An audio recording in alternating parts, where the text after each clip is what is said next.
We've been to so many places lately. What do you say we take a day off from adventuring and just find somewhere nice to relax? Let Paimon think. Where are some nice places we could go? Oh, why don't we pay Cloud Retainer a visit at Mount Outsong? It's been a while since we last saw that illuminated bird. She's always the one popping up out of nowhere and scaring us half to death. So let's surprise her this time.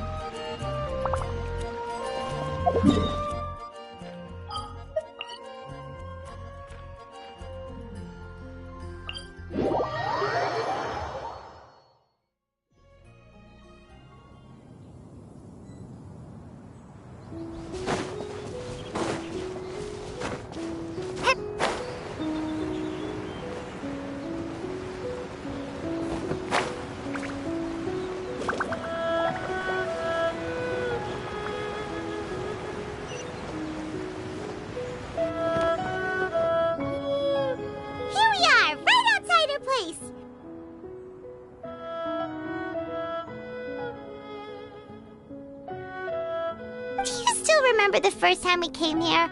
We even brought offerings and everything.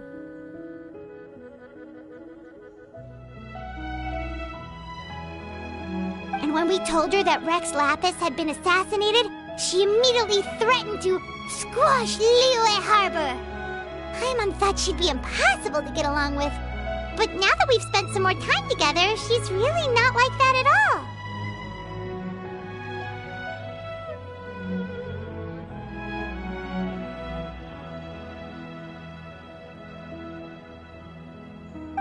We don't need to bring any offerings now that we've gotten to know her pretty well, right? Still, Paimon's got some snacks around here somewhere, so if she really wants something, we can just use that.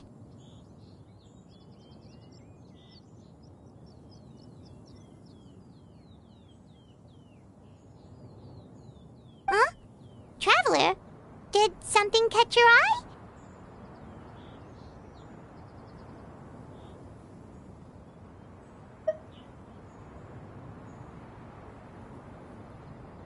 Whoa, what a pretty lady! Is she also here to visit Cloud Retainer?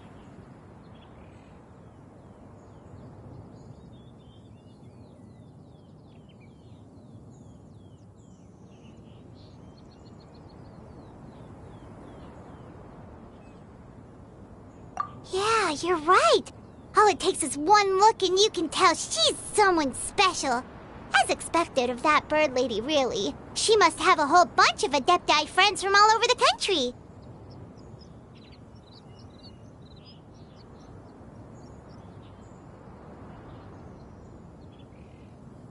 Okay, but if we're both friends of Cloud Retainer, then we're basically friends by association, right?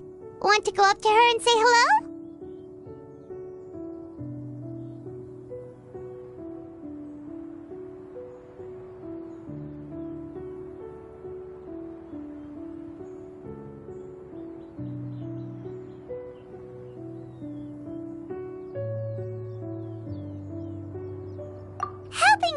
More connections is a part of Paimon's job as your reliable guide. Paimon's got this.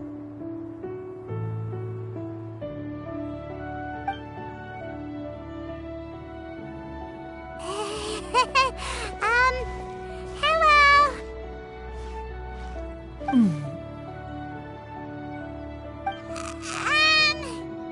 Paimon is Paimon, and this is the Traveler.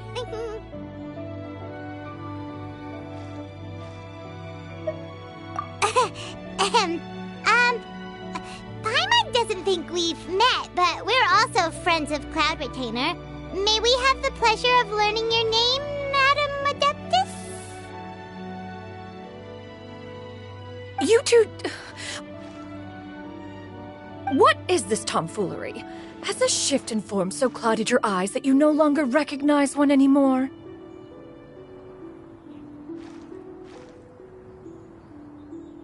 Wait, you're...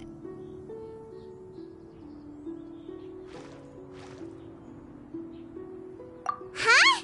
You're the illuminated bird? But you look... human! How did that happen? Though donning human form is scarcely any test of one's abilities. As for your confusion, one merely had no reason to indulge such inclinations before.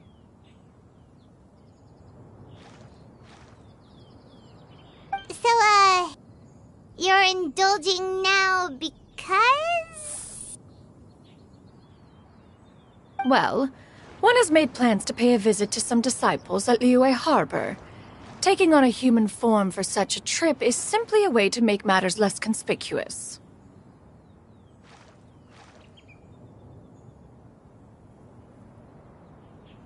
You? Worrying about keeping a low profile? You're the one who likes to pop up out of nowhere all over the place. In fact, Paimon can think of several examples. Like last year, when you suddenly appeared on the top of a roof without any warning. Or...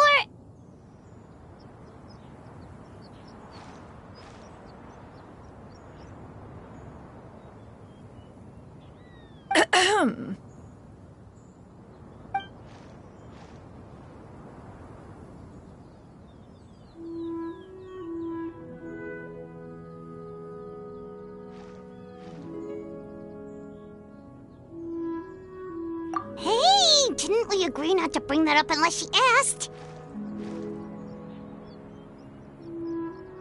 Oh? So you have taken care to follow the proper rules of etiquette after all. Most commendable.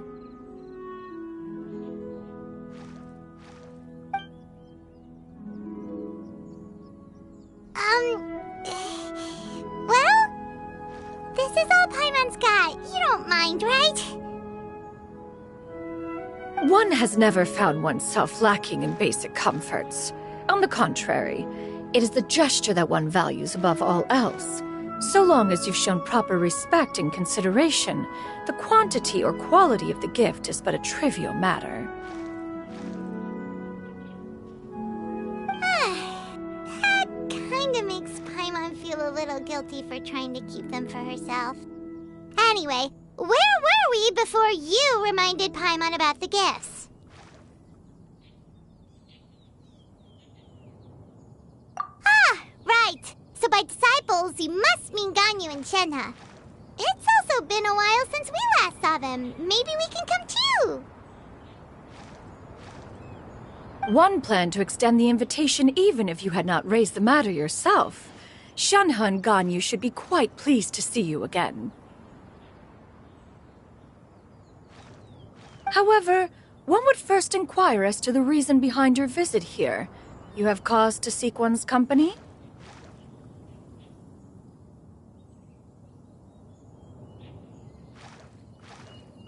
Yeah, we just found ourselves missing you and wanted to see how you were doing. We were hoping you'd tell us one of your stories. Who knew we'd run into your human form while we were at it?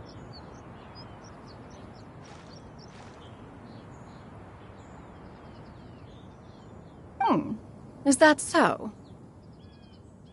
If there are no urgent matters at hand, then let us make haste for Liyue Harbor. Ganyu is likely still working at Yuehai Pavilion, so that shall be our first stop. Sounds great! Then let's all go to Liyue Harbor!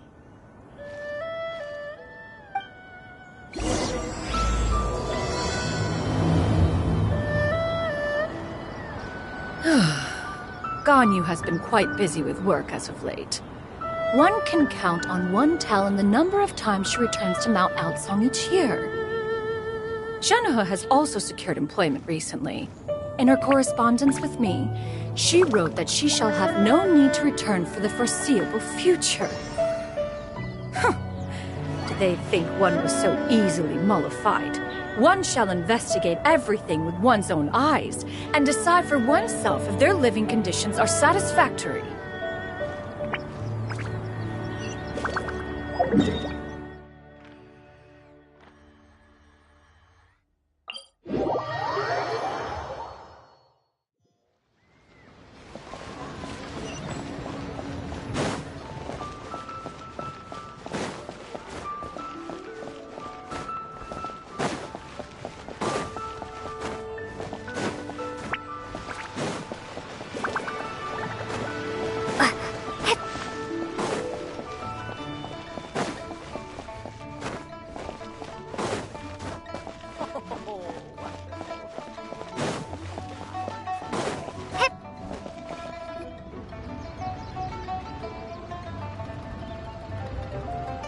that way-high pavilion.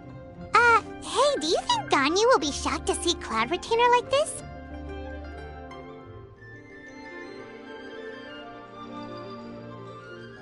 Guess we have no idea if Shenhe and Ganyu have ever seen her in this form before.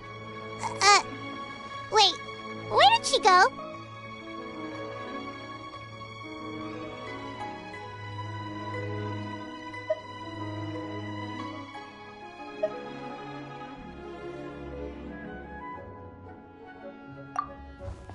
Why are you just standing there, Cloud Retainer? Quietly now. One shall stay here. You two can go and meet with her.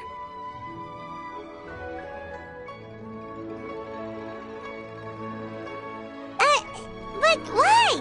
Isn't it better if we all go together? If one were to proudly proclaim one's presence, Ganyu would surely profess herself otherwise unoccupied and drop everything to attend to one's visit. One fears that would only result in her staying up all night to make up for lost time.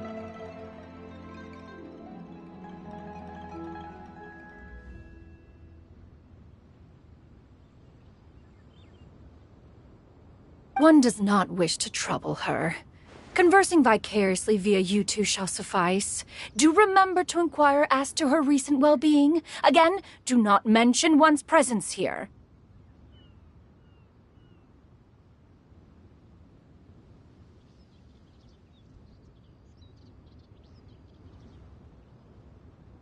Fair enough. Makes sense. Alright then, we'll just pass on your regards and... Cloud Retainer?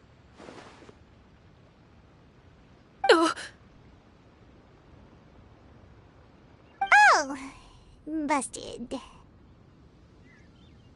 Is that lady someone you know, Ms. Ganyu? She is indeed. I'm sorry, Huixin, but could we delay the upcoming meeting for a little bit? I believe my schedule today is quite full. Although, perhaps I could move some work to later in the evening. Oh, not to worry, Miss Ganyu. I'll make the necessary arrangements right away. Thank you, Huixin.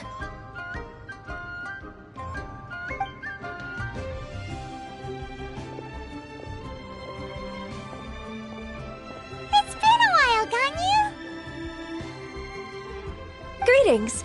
What brings you here today? And Cloud Retainer, too. It's been quite some time since I last saw you in this form.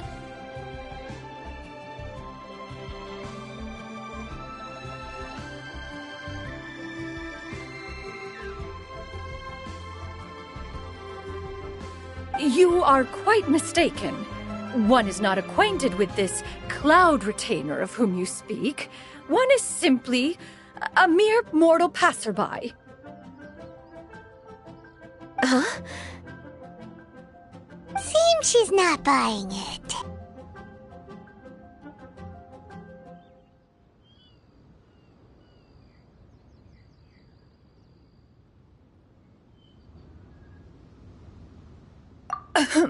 That was but a simple test.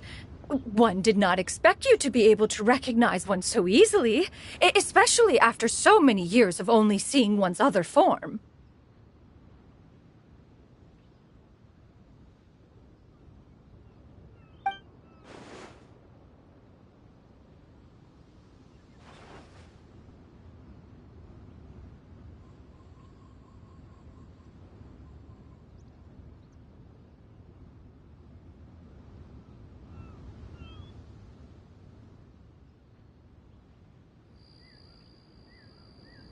But recognizing you is, my responsibility as your disciple. An apt observation. One was simply passing by while attending to some important business. One thought it would only be fitting to pay you a visit while in the area.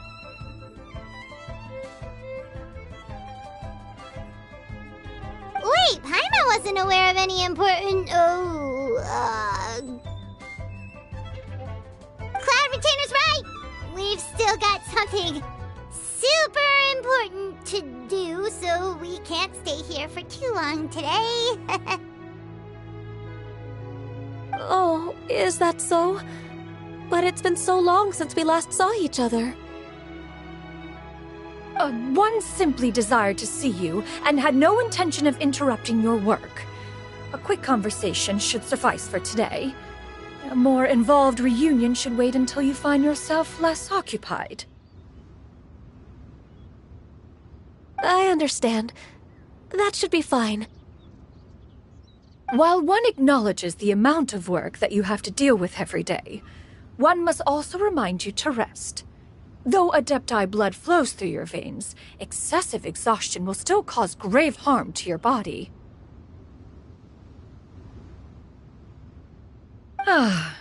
It still makes one nostalgic to see you as you are now, respected and independent. When you were young, you oft begged one to cuddle you to sleep when you suffered from nightmares.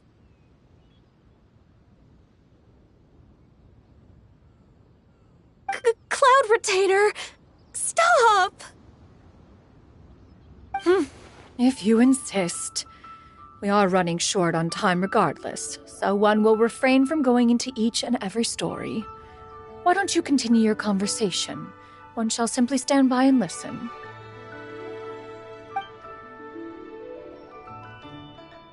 Wow, you've been to so many new places since the last time we spoke. If you ever need anything, please just come find me at Uehai Pavilion. Also, forgive me for my presumptuousness, Cloud Retainer, but if you plan to continue appearing in this form, don't you think it'd be helpful to adopt a human name? A human name? Huh. You raise a valid point. Considering the sheer extent of one's renown, Cloud Retainer is surely too recognizable as a name. You really think so? Not that you're not famous or anything, but that famous? You presume to know the extent of one's illustrious achievements.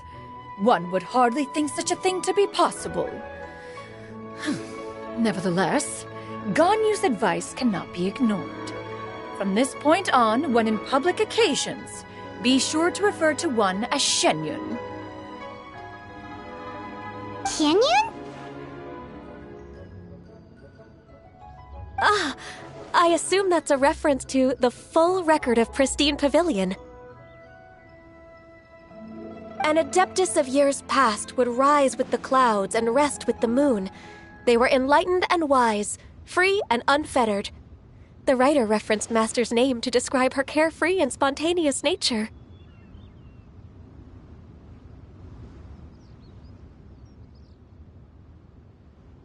Oh, that sounds super cool!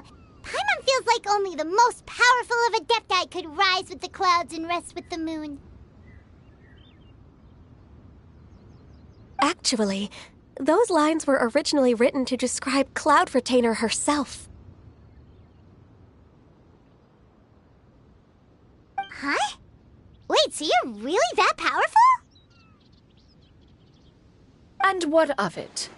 Did you truly take one to be nothing more than a bird of bigger than average size? Not exactly.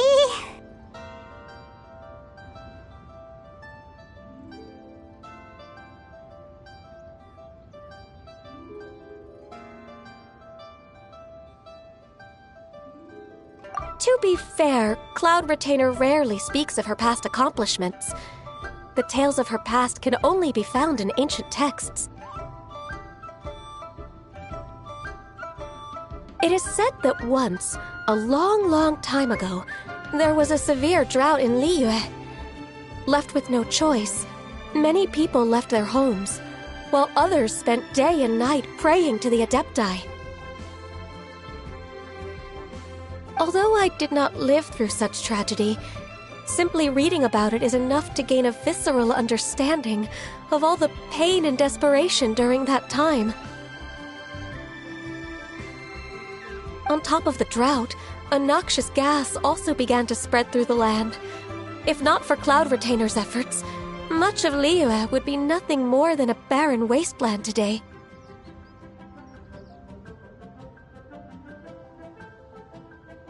The books had this to say about what happened.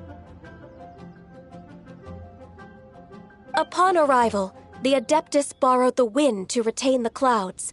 Immediately, the clouds gathered together, and abundant rain burst forth from the heavens. Drought and plague were both driven away, and the people were saved.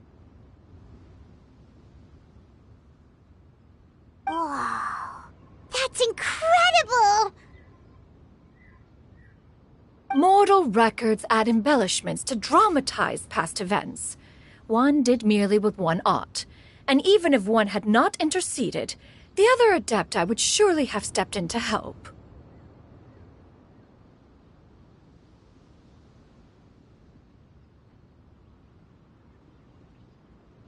Even so, you stopped an entire drought! Can you really control the weather like the book said?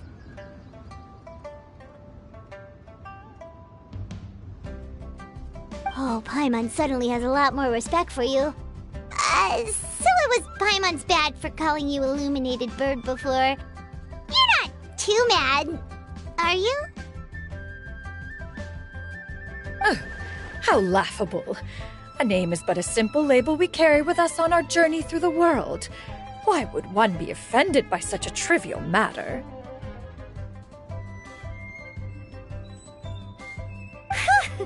That's a relief.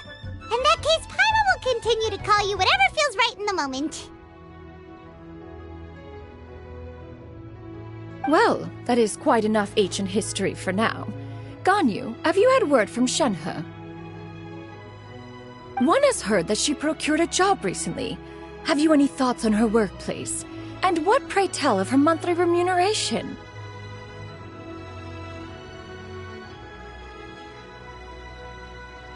Moreover, does she find herself overly inundated with work? Is she allowed time off during Lantern Rite? That is a lot of questions. There is no cause for concern, Cloud Retainer. I introduced Shenhe to her employer personally. Wanmin Restaurant's business has been booming recently. So, with Chef Mao being swamped with customers, and Xiangling still off and out in search of new recipes, I introduced Shenhe to staff the restaurant. I see. Most excellent indeed. One has had the pleasure of being introduced to that family. Xiangling is kind and astute, while her father is loyal and reliable. One has no cause to believe that they will make Shenhe's work difficult. Now, it is almost time to partake in the victuals of noon. One shall visit Wanmin Restaurant in person and see how Shenhe is doing. Huh? But didn't you just say that you had something important to do? Can that wait until after we've eaten?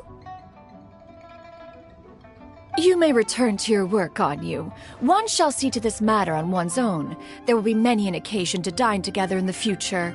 One is certain the opportunity shall present itself most readily.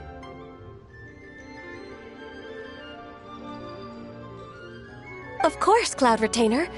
Please take care. Traveler, Paimon, I'll see you some other time. See you around, Ganyu!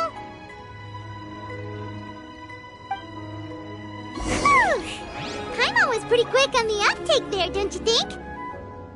As soon as you mentioned important business to attend to, Paimon realized that you were just looking to cut the conversation short and not take too much of Ganyu's time. Is Paimon right? No, in fact, it was not an excuse. One is indeed visiting Liyue Harbor for an important purpose. Wait, for real? The moment is not yet upon us. Still, the truth will be revealed to you in time. Huh. She really seems to be playing up the whole mysterious Adeptus thing right now. Is it because we just heard that cool story about her powers?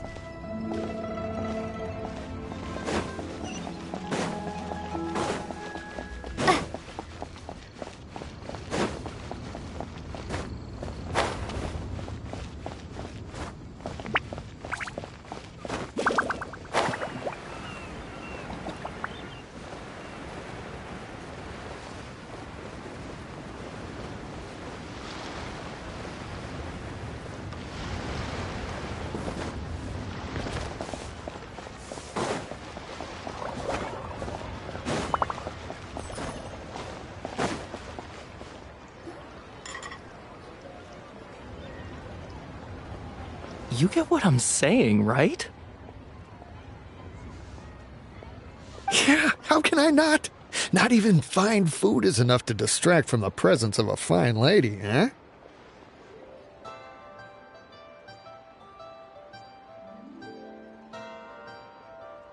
Oh, I'm far more interested in getting her details than ordering any dishes. Hey, how about you ask her?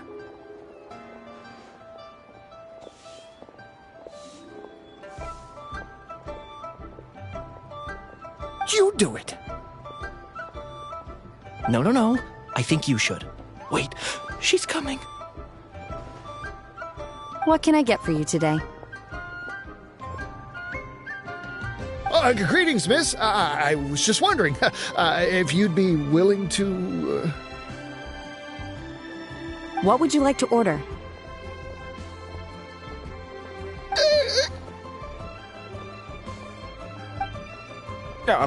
Two servings of more meat to go. Good chat. Bye.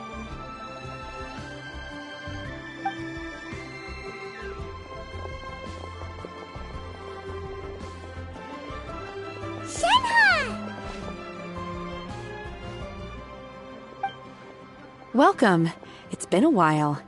May I take your order? Don't welcome us as guests and greet us as old friends in the same line. It's weird.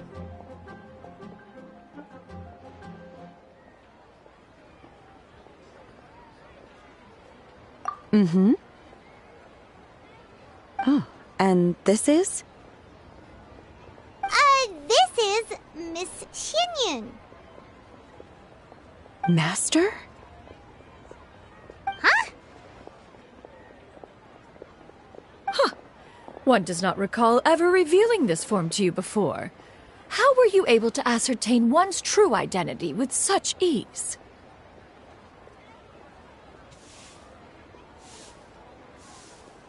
I've trained and lived with Master for more than 10 years. I would recognize you no matter what form you take. You... Is something the matter, Master? Hardly. One simply learned of your employment from your letter and came to check on your well-being.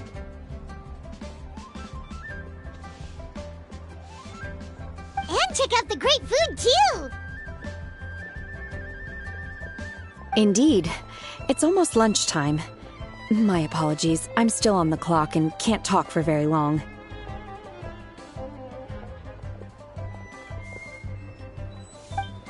Well, if it isn't the Traveler in Paimon, are you here for Shenhe? The lunch rush isn't in yet, Shenhe, so I've got things covered for now.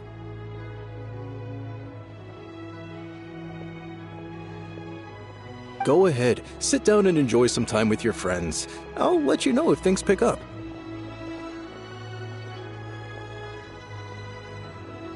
Thank you, Chef Mao.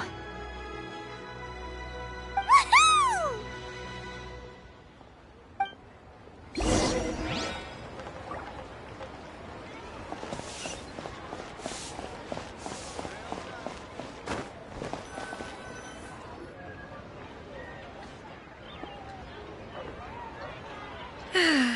It is just as one expected. The owner of Wanmin Restaurant is indeed a most reasonable and accommodating human. Still, the work here entails dealing with quite a varied group of people. Has this been difficult for you, Shenhe?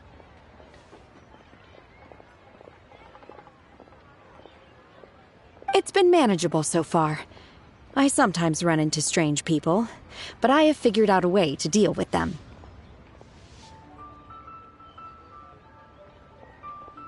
Seems like you've been making progress. So by dealing with them, you mean... First, I try to talk sense into them. If that doesn't work, I threaten them with violence. At this point, they usually decide they are in favor of a civil conversation. Oh, how should Paimon put this? Oh, a sensible plan. One is gladdened to see you integrate so well into human society. And you, Master? How have you been? Simply marvelous. Though Mount Outsong has scarcely enjoyed your presence recently, one has hardly found the pleasure of one's own company to be lacking. I see. Oh, just as expected of Master.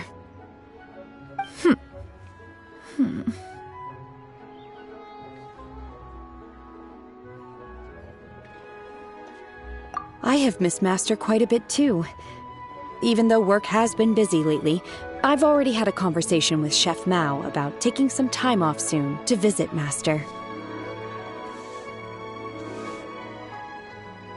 Oh, you did? Do make note of such matters in your letters in the future. There's hardly a need to keep one in suspense.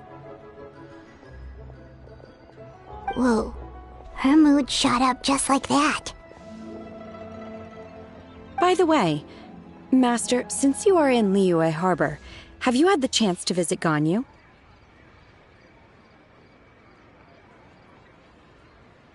Indeed.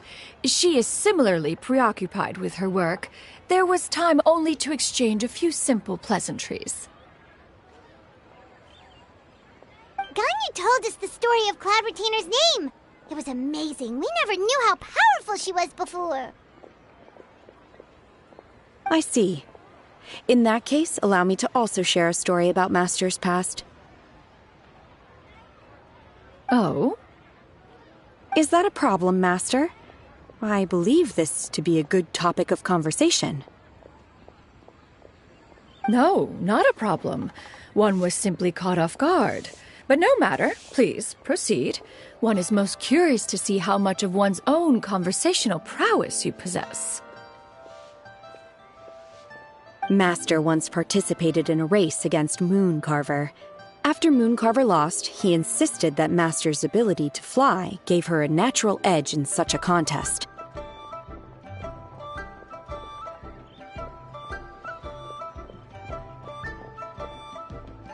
In response, Master agreed to forego flying in return for being able to use one of her devices in the race.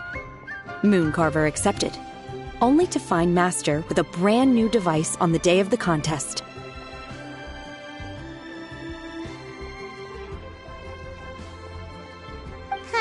What kind of device was it?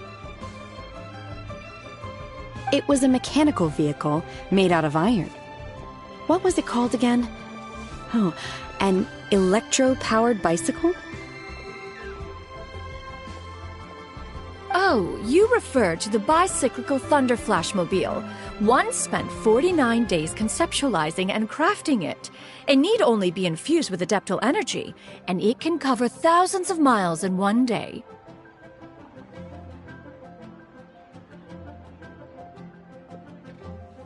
Oh, it boggles the mind why Mooncarver ever supposed he might best me in a contest of locomotion. Though he sprinted with all his might, he could barely keep up.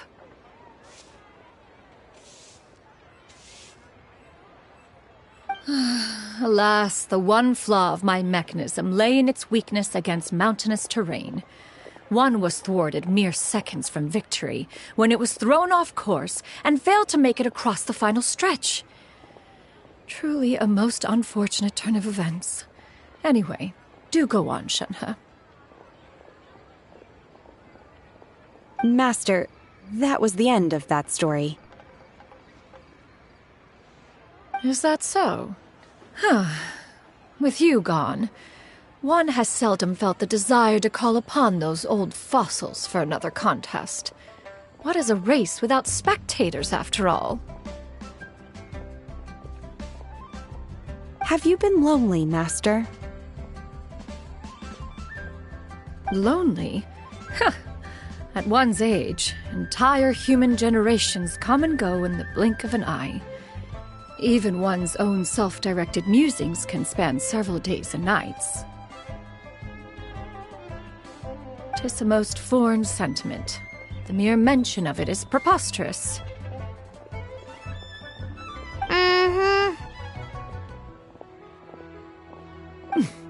What is the reason for that look upon your face? It's nothing. It's just... Well, Paimon gained a lot of respect for you after listening to that story of you summoning the rain and everything. But all it took was a few words out of your mouth, and it's like you're back to being that illuminated bird again. I was just a little bit confused. Which one of the two is the real Cloud Retainer? To me, they are both, Master. One is the Master that's widely revered by the people, while the other is the Master that I respect and adore. Huh. One finds oneself exalted yet again with sweet words of praise and flattery of a most extravagant nature. You chose to exalt one with your words, yet you refuse to grace Mount Outsong with your presence for any extended period of time. One would almost question the sincerity of your estimations. This is not to say that your words paint an inaccurate picture. One has always lived by a single ideal. Eschew all action and abide by no rule. One does as one pleases and speaks as one pleases. Others may critique or praise as they see fit, yet one places little weight in such judgments. She got, like, what, 2 sentences of flattery from her disciple? And it's as if her ego is about to burst. Do you have any empty tables?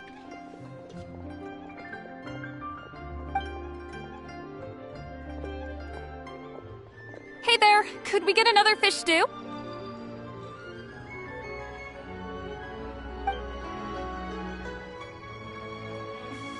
I'm hearing more guests come in.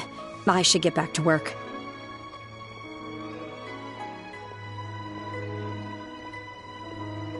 Alright, good luck with the lunchtime rush, Shenhe! Mm-hmm. I'll try my best.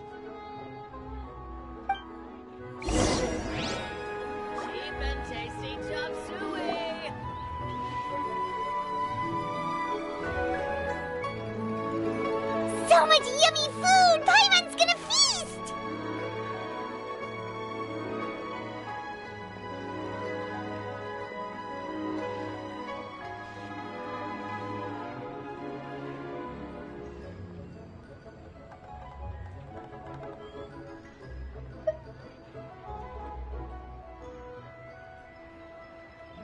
One is fond of all kinds of delicacies and delights in a multitude of flavors.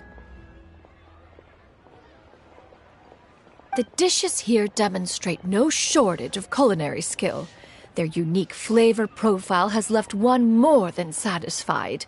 In fact, one has been struck by quite the fit of inspiration. One has already begun to conceptualize the next generation of supreme cuisine machines.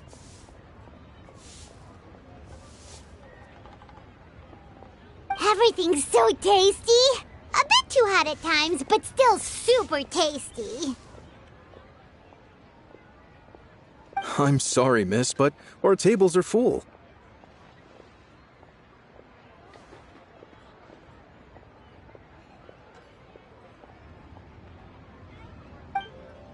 Shall we try somewhere else, Granny?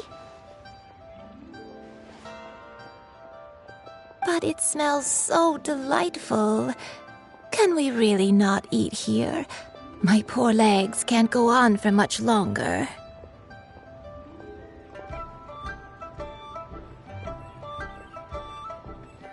Well, you could always check with some of the other guests and see if anyone's happy to share a table.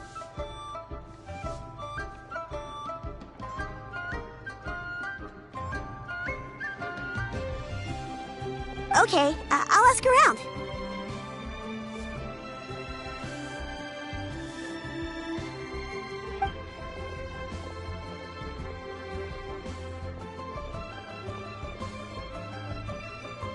Excuse me. Would you mind letting us share a table with you? There are no empty tables left, so...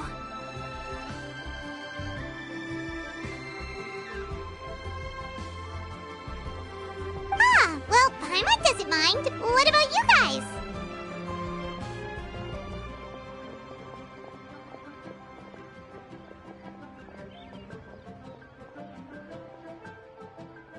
Great!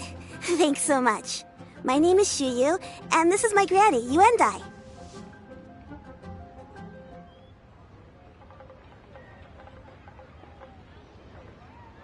Granny? Yep. Is there something wrong with that? No, Paimon's just a bit surprised. She looks so young.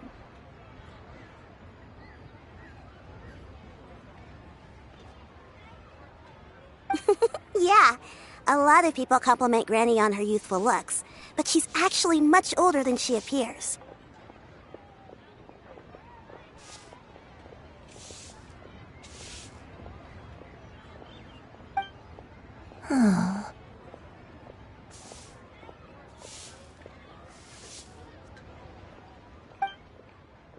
Granny, why don't you take a seat? Come on, it's not polite to stare.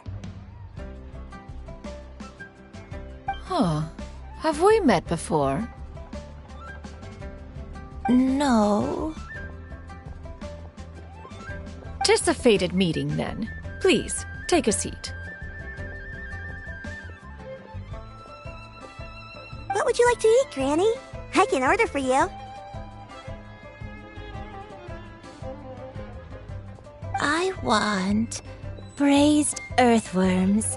They always pop up out of the ground after a rainstorm. No, not this again. Granny, there's no braised earthworms on the menu. Braised earthworms? Well, that sounds weird. Do people actually eat that?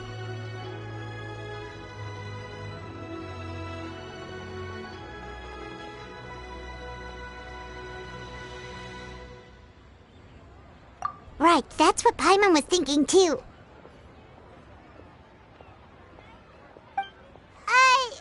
Need any help?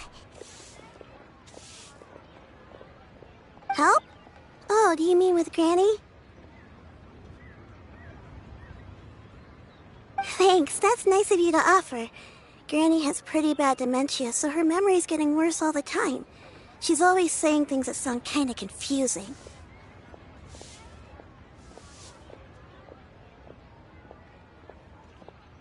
Actually, her memory's been bad ever since I was little. But it's gotten so bad lately that I even have to remind her who I am every morning.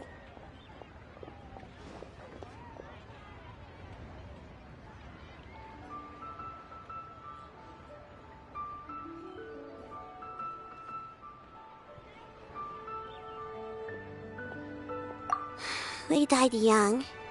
It's just me and Granny now.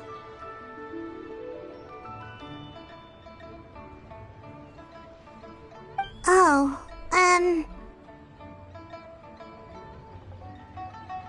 but it's okay. Don't feel bad. Granny loves me a lot, and I love her a lot too. Sure, it's hard at times, but you just gotta make the best of the life you've got.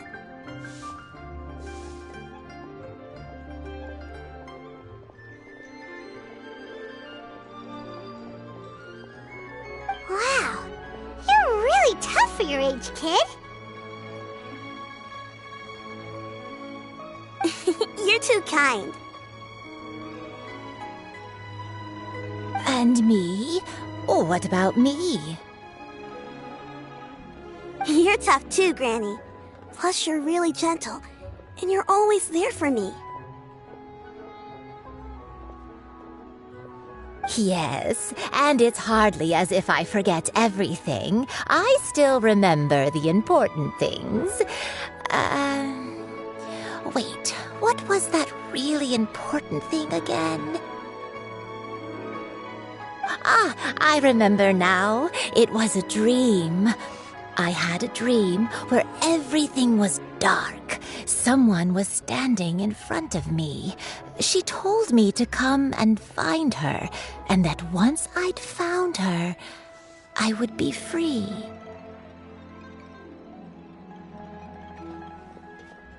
Huh? important. But how come you've never told me about it before? It was just a dream, so I forgot about it. But I'm in a good mood now, and somehow I remembered it again. You know, I believe I've had this dream a great many times. But just how many times have I had it? Now that I do not remember.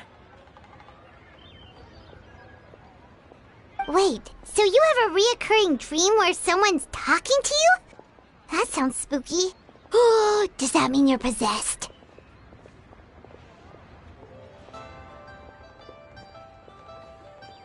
Unlikely.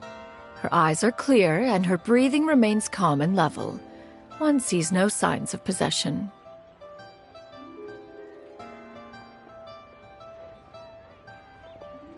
Are you sure? Who do you take me for? Is one not an adept? Am I not an expert? You're right. Paimon almost forgot you're the expert. In that case, do you still remember what the person in your dreams looked like, Granny? Not anymore. Although, I have a sense that she looked rather like me. But not as I am now, my younger self. A younger version of Granny? This is just getting weirder and weirder. What is going on here? As one said, fate must have brought us together. You may leave the situation to me. Are you sure? So, what are your names?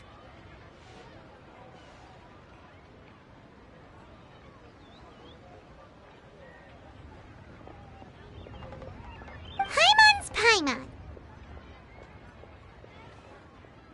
Just Shenyun is fine. Thank you all so much for offering to help. But first, I'm sorry for asking, but, how do you want us to pay you back?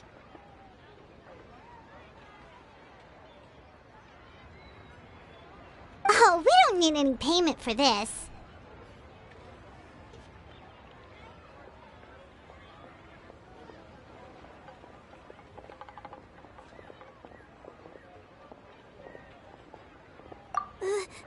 Thank you so much.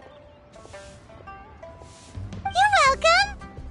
But Miss Shenyun, what exactly can we do to help out this granny? All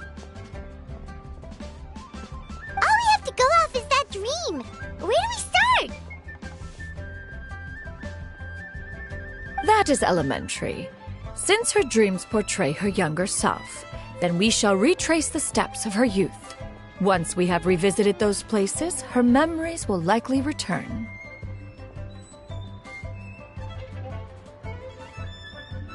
Sounds like a plan. So, Granny, do you remember which places you went to when you were young?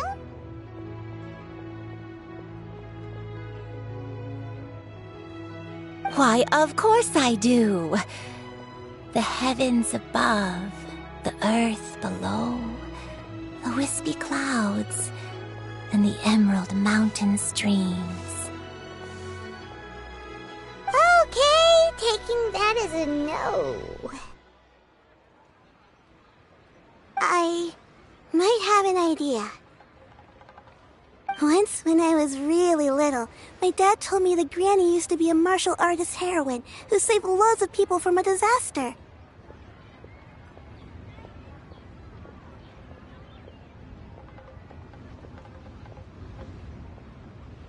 If it's true, then maybe they wrote about it in the history books or something.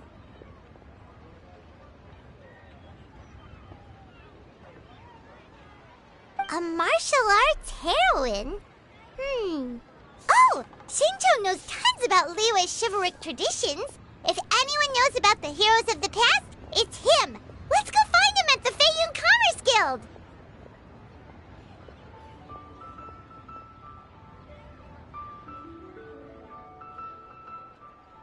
Are you leaving already? But I'm still hungry.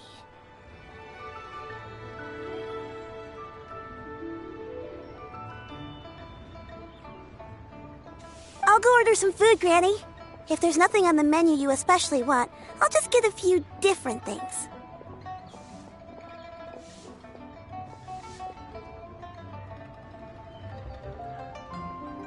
It seems we must part ways for now. The Traveler and Paimon are bound for the Feiyun Commerce Guild, while Yuendai and Shuyu shall remain here and partake of their lunch. As for myself, I have matters to discuss with Streetward Rambler.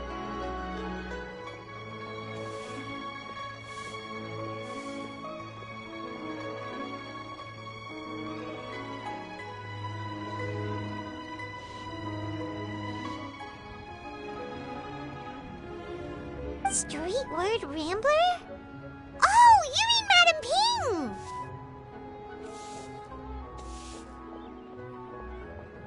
Precisely. Let us meet at Yujing Terrace once you are ready.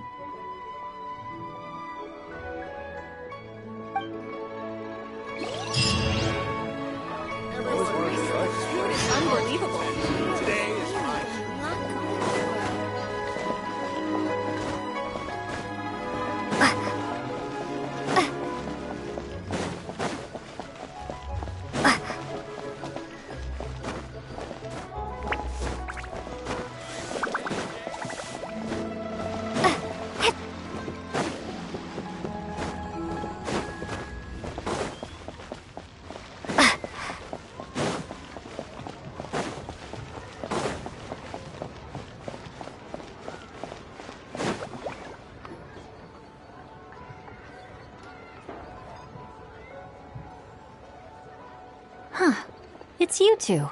What brings you here?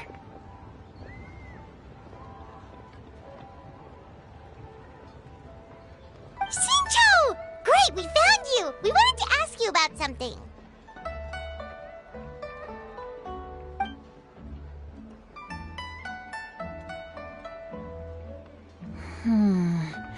That's not a whole lot of information to go off of. I don't know if I can say for sure.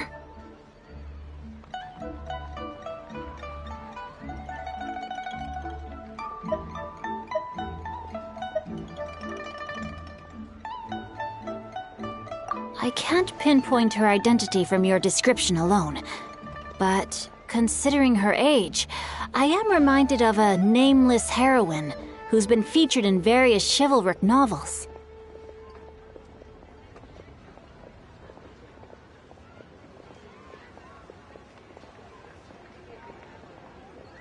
Nameless heroine? That's right. The novels often speak of a great drought from 50 years ago.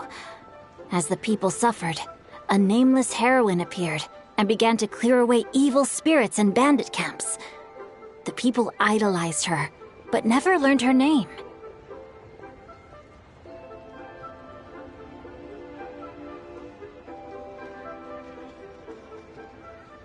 All they knew was that she always acted alone. Later, though, she supposedly fell in love with a similarly noble-minded exorcist from Mount Tianheng. They were well matched in more ways than one, often fighting together as a fearsome duo of otherworldly strength.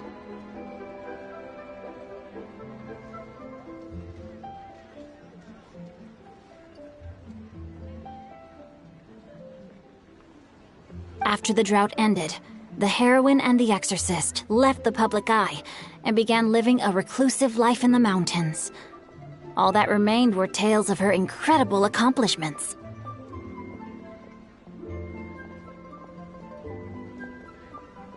The way this nameless heroine faded from fame into obscurity later in life is not too dissimilar from Miss Yuendai. I hope that's somewhat helpful.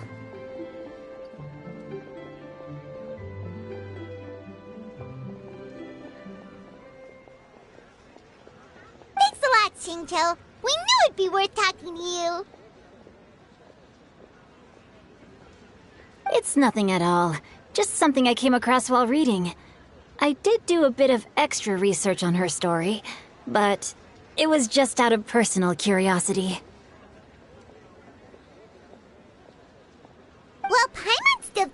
super cool.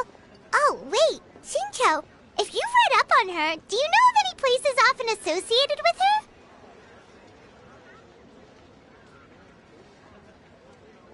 Let me think. In the novels, the nameless heroine always appeared near one of 3 places. Wangshu Inn, the area just north of Jueyun Karst, and Jingyun Peak. Perhaps the real-life heroine who inspired the character was also often seen near those 3 places. That would explain why those locations appear in the various novels written about her.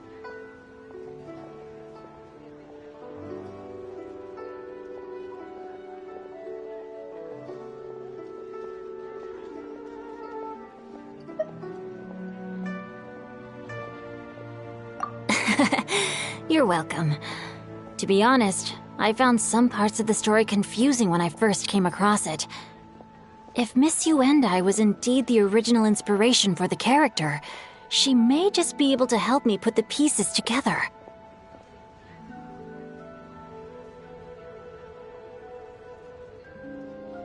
It's rare for a chivalric hero to fade into obscurity during their lifetime, even after retiring from the public eye. But no one ever saw or heard from the nameless heroine again. There were even rumors that she became extremely ill.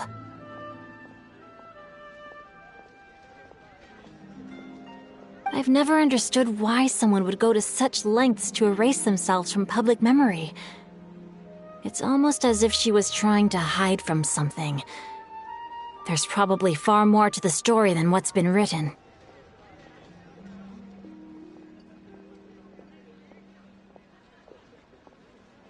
We'll be sure to tell you if we manage to uncover the truth. That's a deal. Perhaps, behind the truth of it all, there lies a story more fantastical than any work of fiction.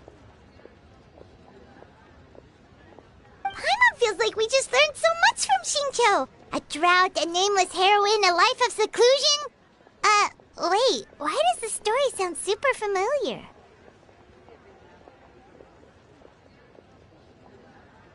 Oh, right! There's a drought in this story, too! Shincho, are droughts super common in Liyue or something? Well, they used to be. But people have long since developed methods to prevent them, like by cultivating the soil or digging canals. So while droughts do happen from time to time, they are rarely regarded as true disasters. The drought 50 years ago is probably one of the worst we've had in the last several centuries. The crops withered, the streams ran dry, and the monsters in the mountains became rabid and agitated. Countless caravans were attacked, and people who lost their homes came together to form bandit groups. What started as a natural disaster soon became a human tragedy as well. That sounds awful. Yeah, and that's exactly why the nameless heroine was so beloved. She must have been someone of true integrity, to do so much for the people while asking nothing in return. Still, as terrible as that drought was, it was nothing compared to the truly calamitous disasters that befell this land in ancient times. They say that back in those days, disasters were both more severe and more common. Only the strongest of Adepti could hope to dispel the ruin and devastation. Do you have any other questions? We're good for now. We're just going to head back and meet up with Miss Xianyun and the others again. Paimon hopes that Granny Yuendai will be able to remember more of her past. She used to be a great hero who saved many people. So sad that she can't recall any of it.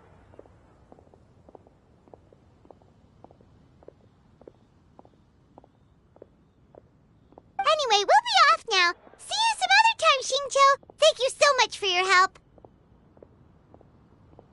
It's no problem at all. Safe travels.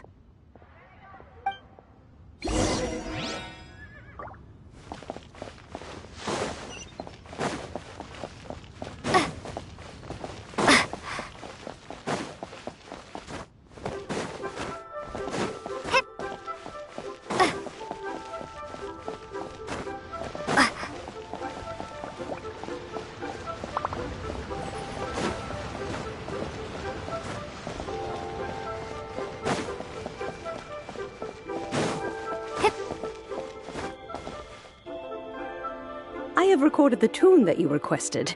I hope it will be of help to you.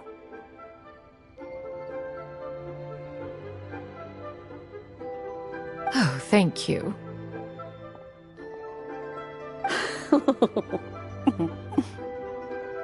Straight word, Ping. What has amused you so? Oh, it's no serious matter. I was just reminiscing about the last time I saw you in this form. Time has wrought such change in this world, and yet you appear just the same as ever. Time has little bearing on one's existence, nor has one keenly felt its effects whilst dwelling at Mount Outsong. Nevertheless, Ping, one would like to seek your counsel on a personal matter. Oh, why so formal all of a sudden? I must say, you're making me a little nervous. What is it? Well, the inquiry is as such. Approximately how much more would one need to afford a comfortable life in the harbor, not unlike the one that you yourself lead?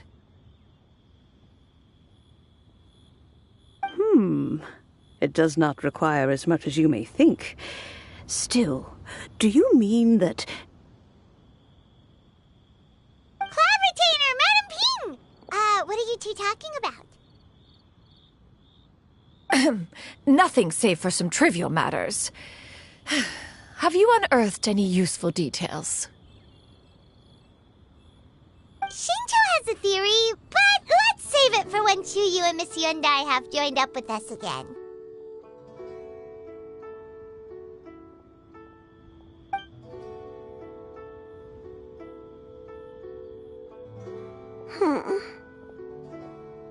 Do not be troubled, young lady. Here, have some tea.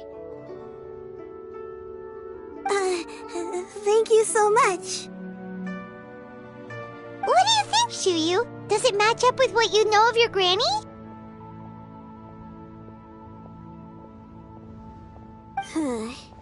According to the story, the nameless heroine eventually fell in love with an exorcist from Mount Tianheng. Maybe that's my grandpa. I don't have many memories of him, but there was this one time I found a box in our attic full of a bunch of weird sigils.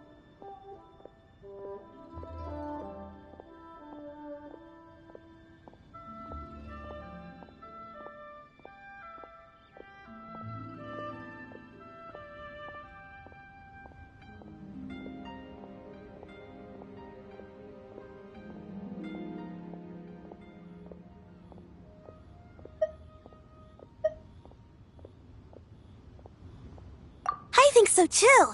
Granny might remember something once she's returned to a familiar place.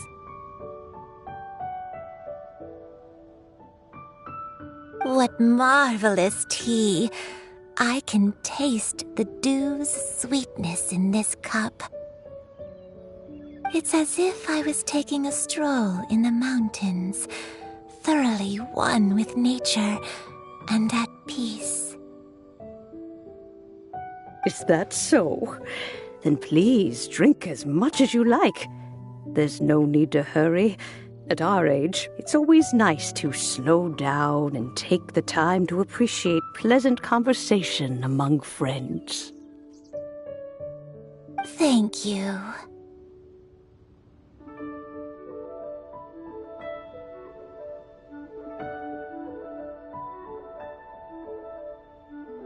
Okay, since we have the time, can I ask you something?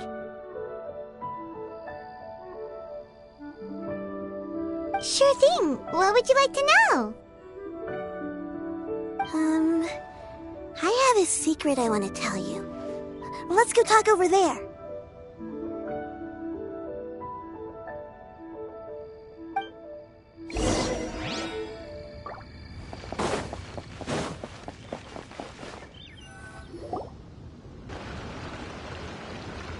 What's wrong, Chuyu? Well, I've been kind of meaning to ask ever since we started talking in the restaurant, but are you guys all adepti in disguise?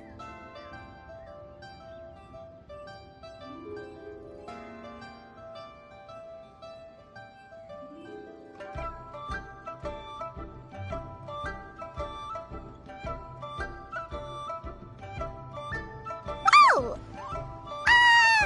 How about that?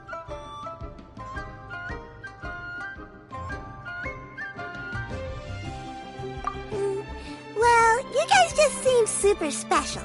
Plus, I think I might have heard Miss Shen Yun call herself an Adeptus.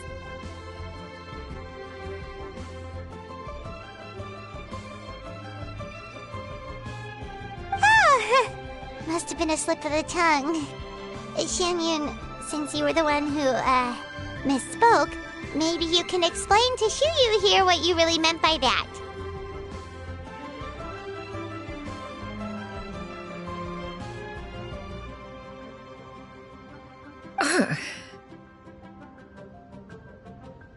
One is indeed an Adeptus.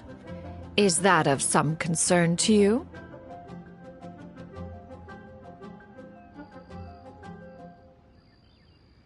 Huh? I knew it.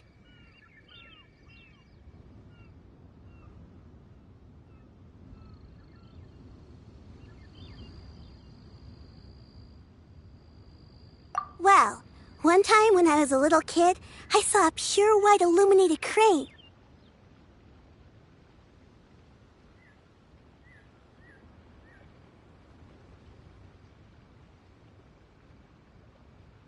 I had this super high fever, and Granny wasn't around. I was feeling all icky and gross. But then this snowy white crane flew down from the sky. She put me on her back and flew me to her cool Adeptus house and fed me some sort of magic potion. When I woke up, I was already back in my bed and my fever was gone.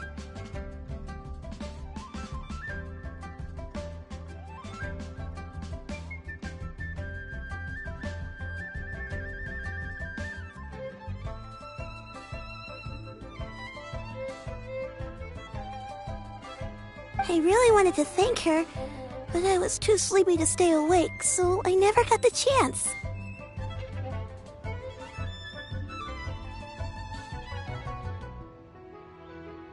So, I just kind of wanted to ask if maybe any of you have ever met an Adeptus like that?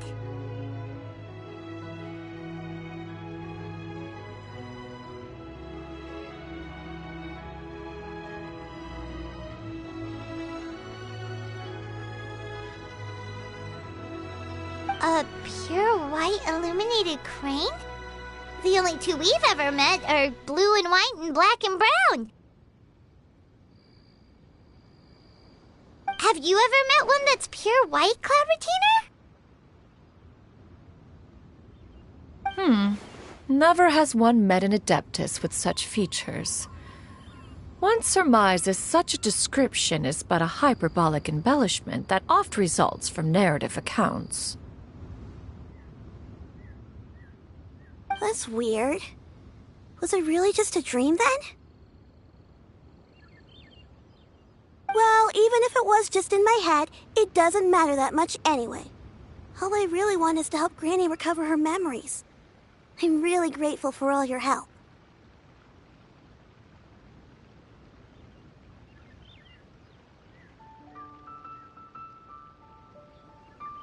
Leave it to us! Now that we know the 3 locations, we just need to visit them one by one.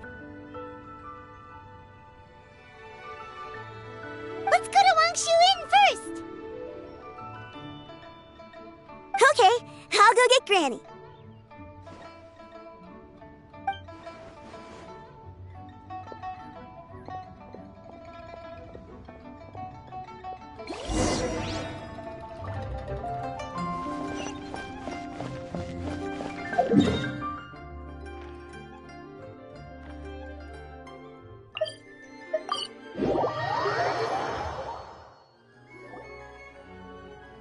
Wangshu Inn.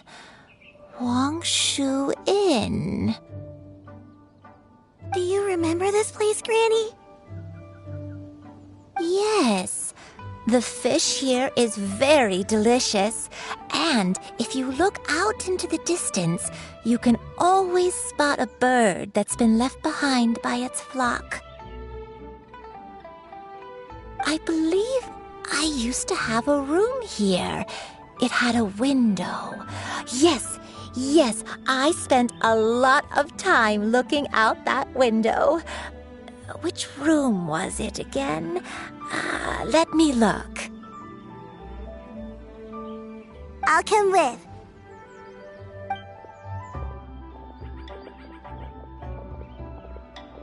Paimon's still having some trouble understanding what she's talking about, but if she's so familiar with this place, that must mean she lived here, right? Wait, huh?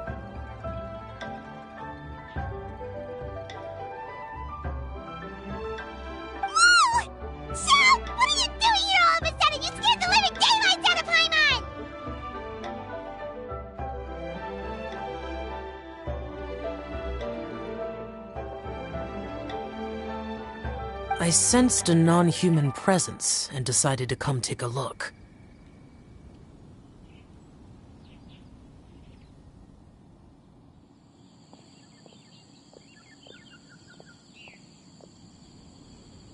If you're here, then there's likely no trouble afoot. I suppose there's no cause for concern.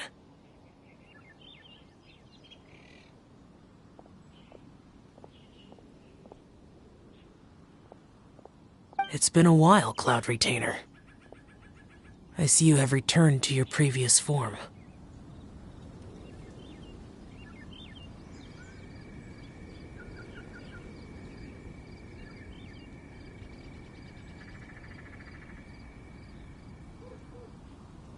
I have indeed.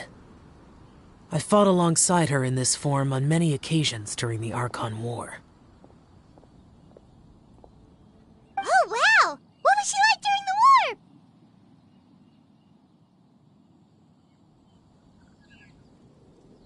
Oh, wait, let Paimon take a guess. Was it anything like this?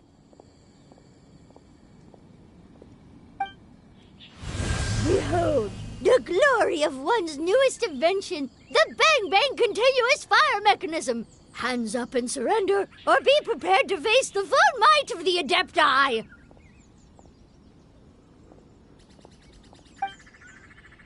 An impressive imitation.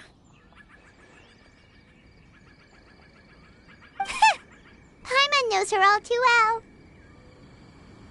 Even so, Cloud Retainer was not always as ostentatious as you describe. You may be unaware, but her talent with Adepti sigils is just as formidable as her skill in mechanics.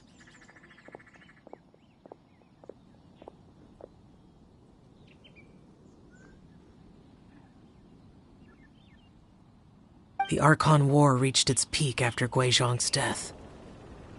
The Cloud Retainer who fought beside me in those devastating battles was taciturn and solemn, only speaking when she had to activate her sigils.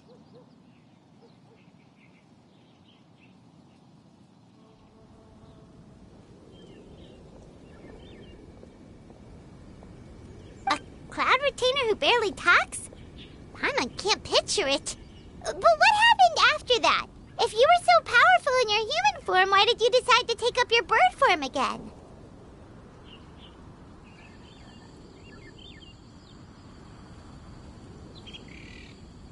Once one had bid farewell to the world of mortals, what use would one still have for such a shape?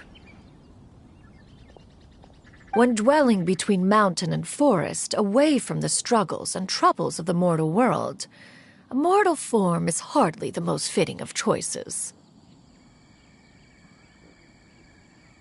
After the war, Cloud Retainer retired to Mount Outsong, only revealing herself to the occasional visitor, and always in her avian form. Although I do believe there was an occasion some 30-odd years ago when she decided to don her human form.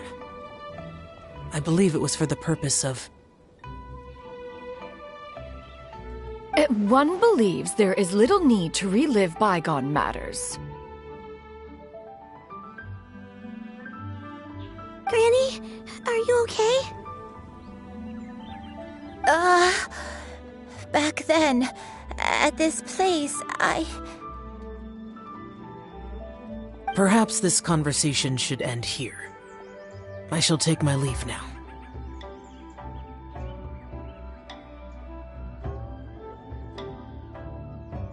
Should you encounter any trouble, you need only call my name. However, given that you are traveling with Cloud Retainer, I trust you are in good hands.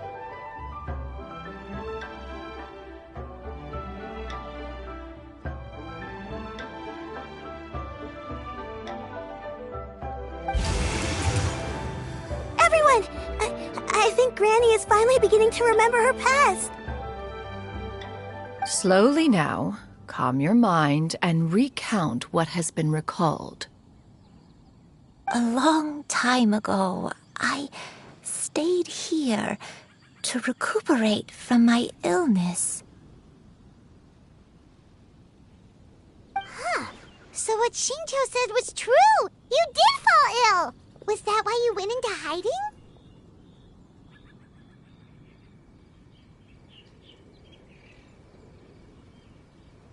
I don't remember. I'm very sorry, but I can't even remember the name of my illness. The only thing I can remember is that it took a great toll on me, and there was no cure for it.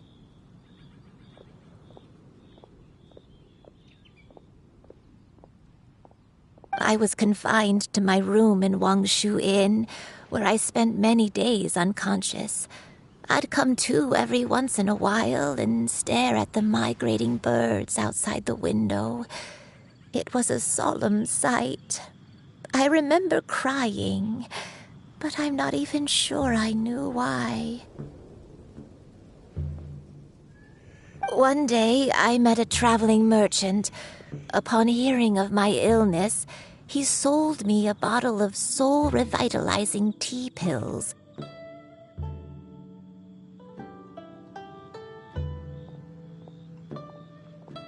He told me that the pills were concocted using Adepti blood and could be used to alleviate my symptoms. Sure enough, I made a full recovery. My illness remained dormant for several decades after that.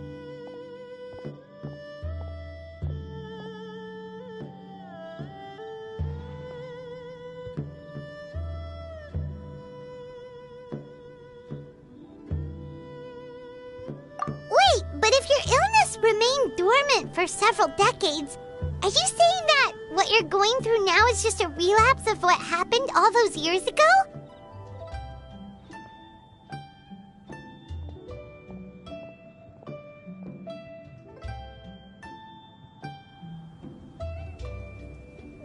And it was all thanks to the pills that you managed to keep the symptoms in check?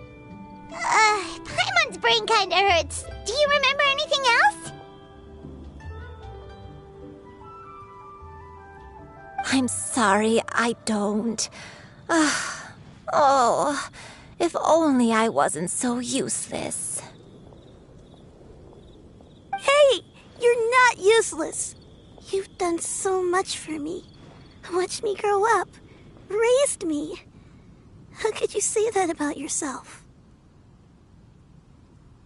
Oh, fret not, dear child. Granny was just a bit frustrated. That's all. The recovery of a person's memories is a gradual process. Finding pieces of one's past is always superior to not finding anything at all. Let us make haste to the next location. Next location. Next location. Oh, why don't we go to the area north of Dwayunkars next? There isn't really a landmark there, so where should we start? Oh, Paimon's got it. Let's check out the houses in the area first.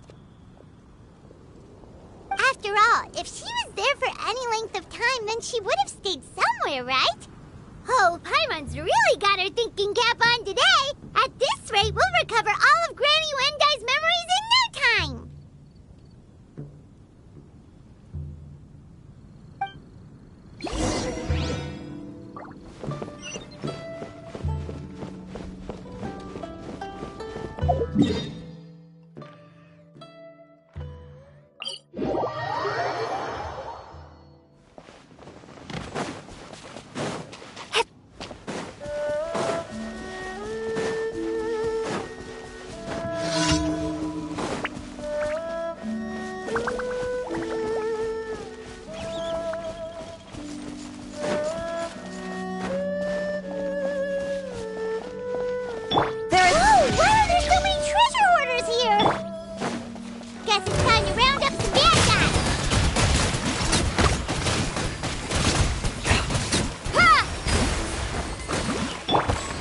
Stabilize!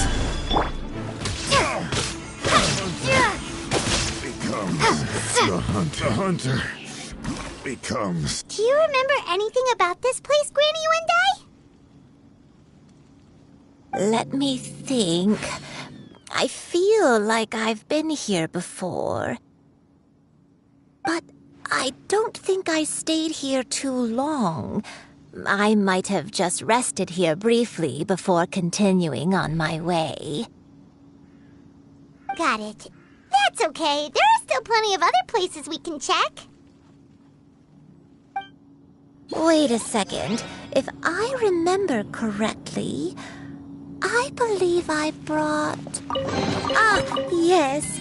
I brought some sweet snacks with me. Go on, take some. You need to eat a lot if you want to grow big and strong. Oh, thank you! Then Paimon will help herself.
This place, it's...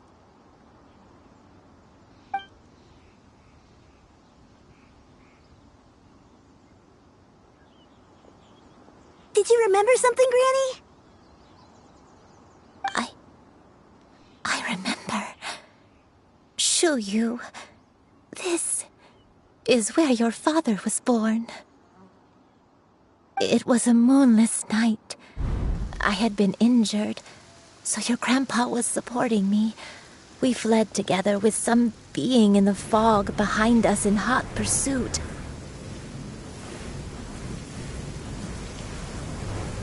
I had exhausted my strength when the labor pains came on, so we took refuge in this house.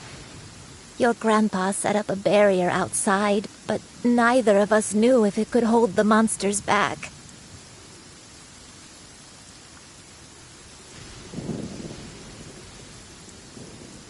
I remember that night. I remember falling to my knees, reciting a prayer over and over.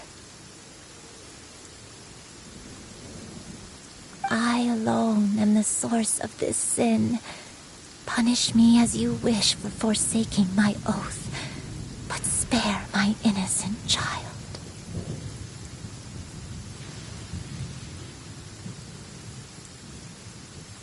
Sin? Oath? Did you do something wrong? I don't know. I don't remember. I only remember praying in the darkness with all my strength until the sun finally rose again and the fog cleared out. Eventually, the house was filled with the sound of my baby's first cries. That baby was your father. I remember I clutched him tight to my chest and wept tears of joy. It was the first time I'd ever felt such happiness in my life. My dad? He was my pride and joy, and so are you, Shuyu.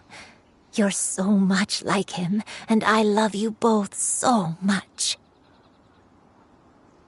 But you're always going to be different from me. Why? Just what did I do? I don't care what you might have done, Granny. You'll always be the person I love more than anything. You're too sweet, Shuyu. I'm lucky to have you with me. If not for you, I would not have had the courage to come here, to try to remember what I had forgotten. All right, let's not stand around any longer. There's one place left, yes? Let's go take a look. If one recalls correctly, the next place should be Qingyun Peak. Yuandai, how fares your health? I may be a bit slow, but I'll do my best to keep up. I'm sorry to keep everyone waiting. Climb on. I shall carry you to the top. Oh, such lightness of weight. All those who grow old grow frail in the end, do they not? First, you lose your memory, then your health. Eventually, you end up losing everything. My only wish is to depart this world with a lucid mind, to free myself of this torment and the burden it places upon others. Fret not. You have my aid in this endeavor.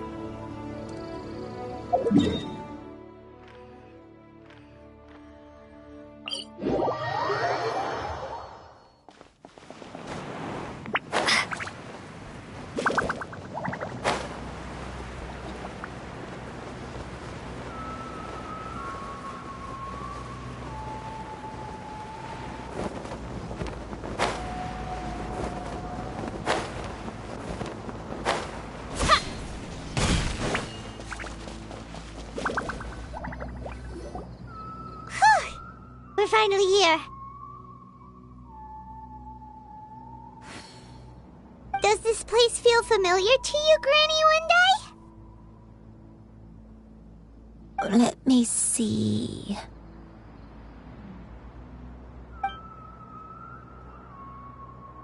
How strange. Have I lived here before?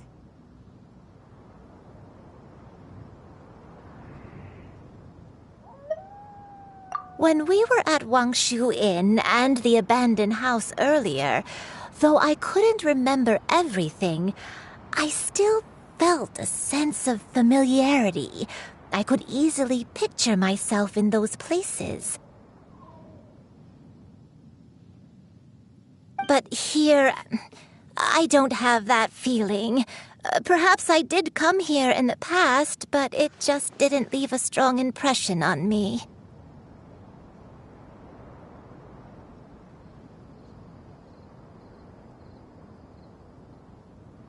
But did the stories get it wrong then?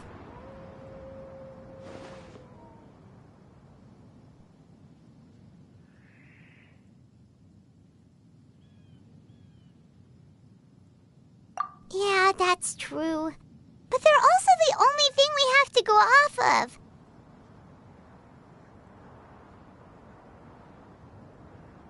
Paimon was hoping this place would jog Granny Yuandai's memory just like the others. I'm sorry to disappoint you two. all right. We're not going to give up yet. We'll figure something else out. Just you wait.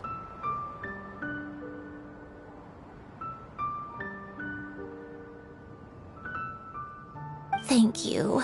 If only I could remember. Huh? That way. What's that mountain?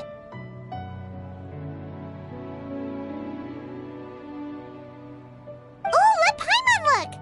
Huh? Isn't that Mount Outsong? Looks like we've come full circle.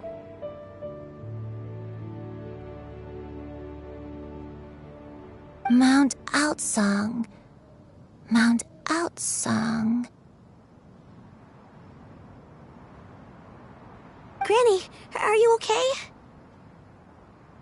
Don't push yourself, Granny. It's okay if you can't remember. You shouldn't do something that makes you sad.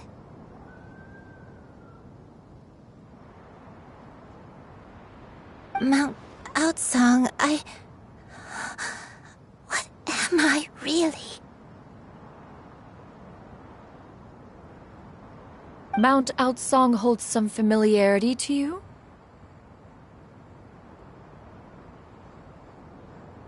It does, but I can't go back. Are you feeling unwell? My head, it feels all heavy and dizzy. What is wrong with me?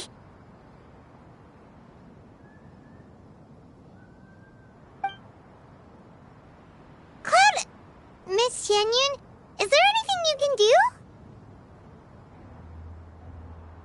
Let us go to Mount Outsong. But... Fret not, all will be well. You and I, you have already given more than enough to the pursuit of this endeavor. You may leave the rest to me. I've prepared something that can aid you in suppressing the fear in your heart and restoring your lost memories. It currently resides at Mount Outsong.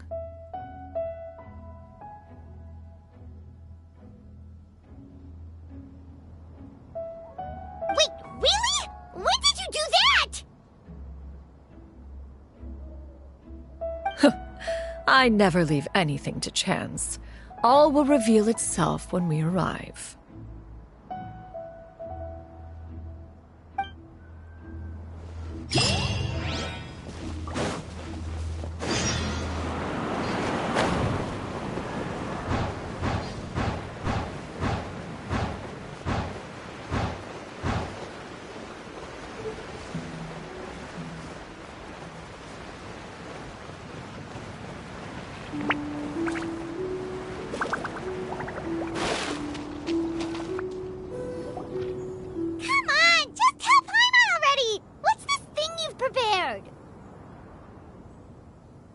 Here, this is it. Huh? But isn't this the mechanism that you were tinkering with when we first got here? Oh, is it another invention of yours? Precisely. A recent one at that. I am most pleased with the result. I call it the Suspensus Somnium mechanism. It periodically releases a soft breeze, which when paired with a gentle adeptal tune, can help the listener subconsciously relax and even enter a semi-hypnotic state.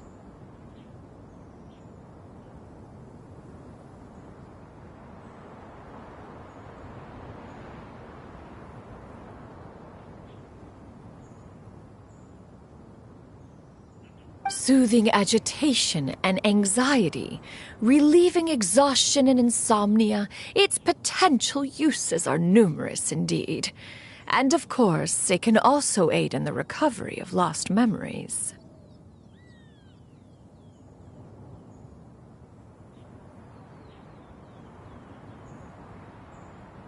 Whoa, what a cool gadget!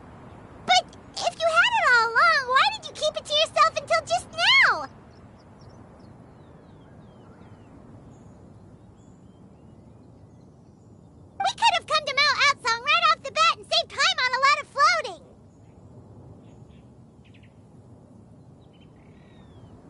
How preposterous.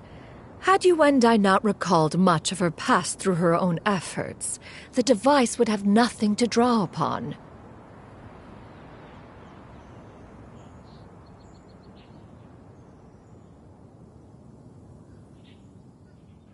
We Adepti can only help those who first resolve to help themselves.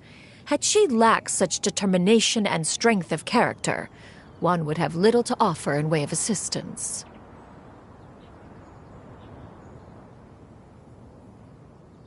Paimon thinks she gets it now. Hey, what's that other thing? As previously mentioned, a gentle adeptal tune is required to take full advantage of the mechanism. One secured such a tune from Streetward Rambler. Only with her melodies can the mechanism reach its peak power.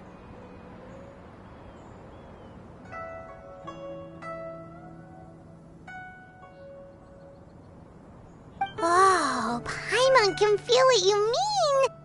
Paimon's body feels light as a feather. It's as if she's lying down on a warm patch of grass after a super satisfying meal.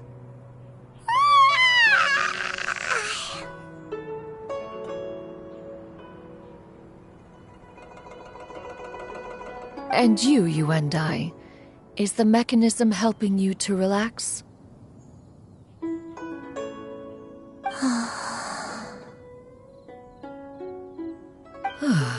It appears she has already succumbed to the depths of reverie. Come, join one on this side. We shall give her some time to herself.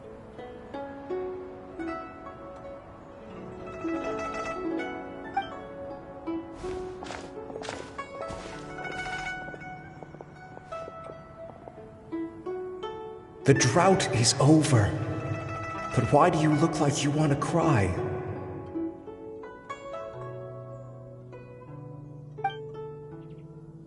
The potion. It's nearly run its course. I've never regretted meeting you. Not even for a second. Please. Please, no.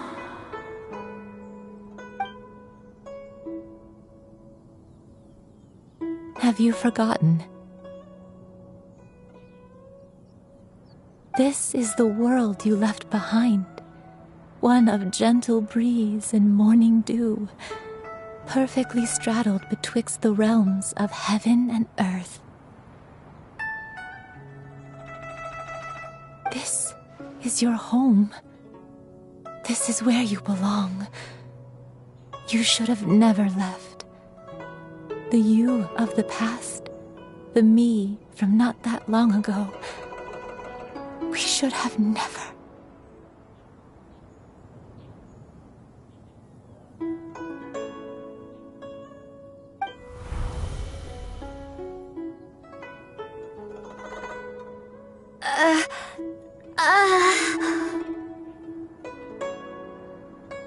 So that is the truth. No wonder this place is so familiar. Granny!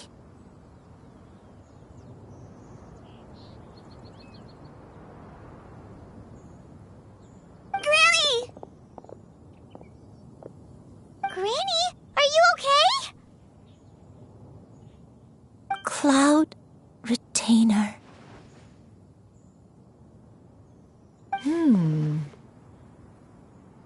Your memories have returned? Wait, did you just call her by her full name? Does that mean...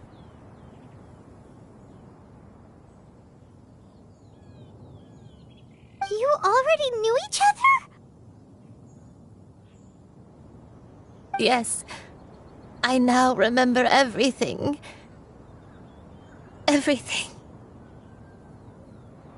Granny, please don't cry. I'm here. I'm here.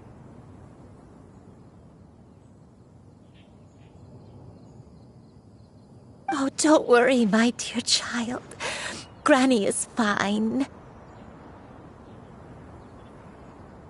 I'm so sorry, everyone. You've gone to so much trouble on my behalf. It's all come back to me now. The most important thing that I had forgotten was the truth of what I once was.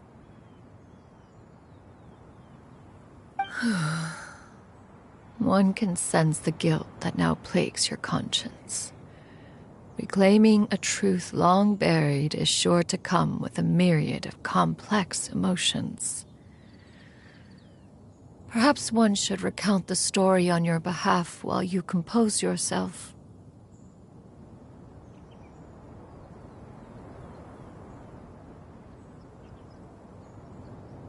No, it's okay. Now that I've remembered, I must face my memories head on. Shuyu, everyone, I cannot thank you enough for all your help. I'm ready to tell you my story, if you're willing to listen. Please, Granny, don't force yourself. What happened in the past doesn't matter. I love you more than anything. Nothing you say can change that. I know, dear child. My feelings for you are exactly the same. It is for this reason that you deserve to know the truth. Some time ago, I made a terrible mistake. One for which I could never atone. Is this the sin that you mentioned in Joyun Karst? What happened? I am, in truth, not a human being. My real form, one that I held for centuries, was that of a wild crane.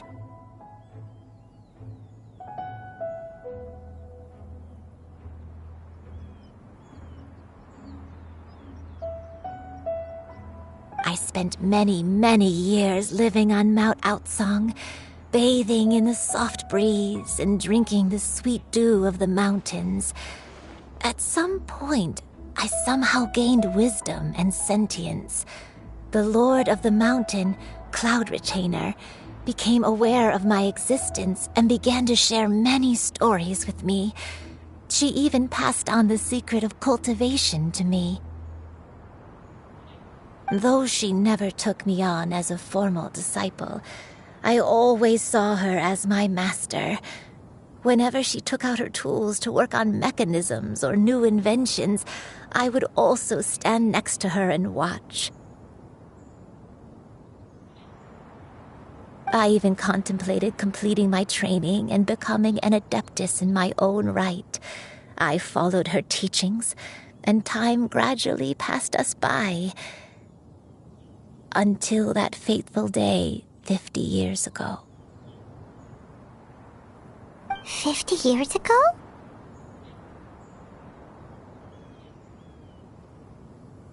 That's right. Master regaled me with many stories of her past deeds. From them, I learned how she had saved people from a similar crisis in the past.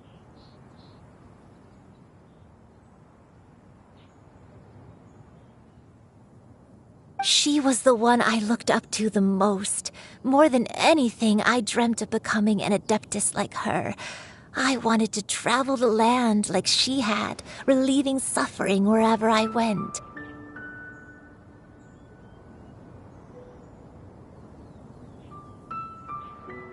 But I was still far from being a real adeptus. I possessed no ability to take on human form and fit in with the crowd. Once she learned of my desires, Master prepared a special dose of human mimicry potion for me. She warned me that the potion's effects would only last 10 years, and if I were to fail to return to my original form at the end of that time, I would forever forget my past as a crane and become something neither human, beast, nor adeptus.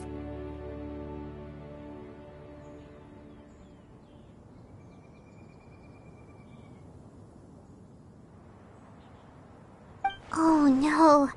So that was the source of your dementia all along.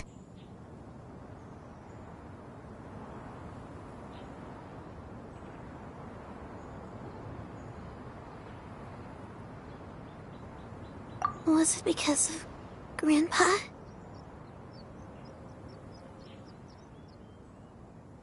Indeed, I fell in love.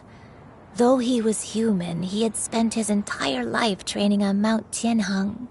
When we met, it was not only my first foray into the world below, but his as well.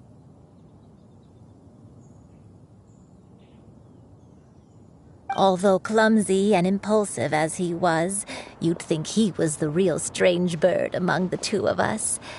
But still, just like me, he cared deeply about the world and wanted, more than anything, to cleanse it of all pain and suffering. I could not help but fall for him. But my time continued to tick away. Those 10 years passed by in a flash. Yet I did not want to leave his side, so I...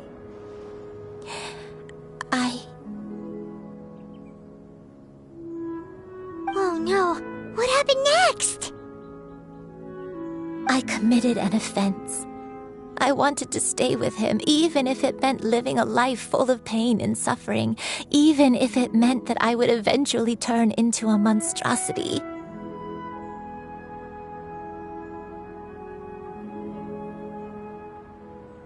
I knew I had betrayed Master's hopes, but I was too ashamed to face her. So I wrote her a long letter instead and asked someone to leave it outside her abode.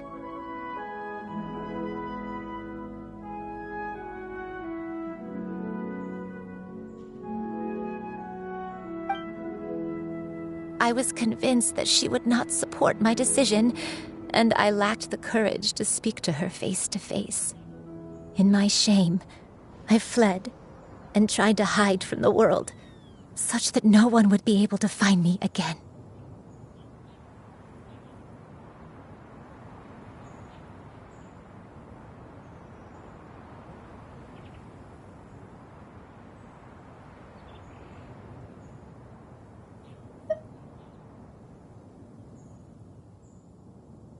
But that was only the beginning of my troubles. I began to suffer from a strange illness. My memories became hazy and confused, and I could no longer keep myself awake. I understood that my pain was caused by my refusal to return to the life I was fated to lead.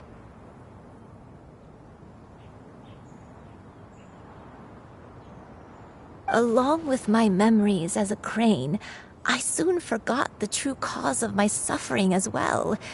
I knew only that I had committed a sin. All I could do was pray for forgiveness, even if I had long forgotten what needed to be forgiven. Looking back, I was beyond lucky to have come across that traveling merchant at Wangshu Inn. It was such a fortunate coincidence that we were there at the same time. If it weren't for those soul-revitalizing tea pills, I probably would have...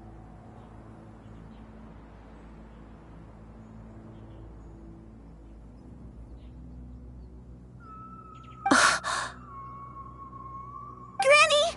What's wrong? Coincidence? Why did I ever think it was a coincidence?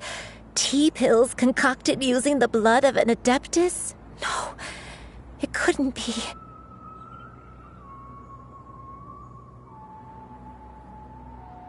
Master, don't tell me. Back then, that merchant was actually...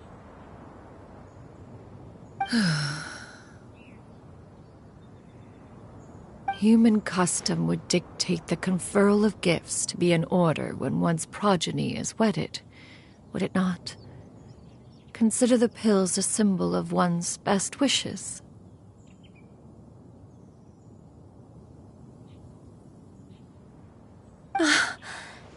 So when I tried to conceal my name and mistakes from the world and hide myself away in perpetuity, The only person I managed to deceive was myself.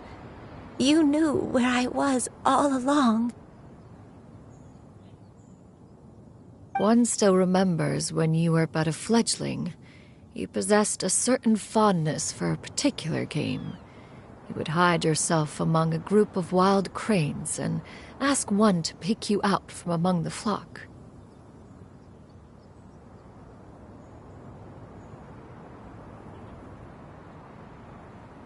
One found you with such ease every time. 'Tis a truth most evident. One always recognizes one's own, no matter what form they may take.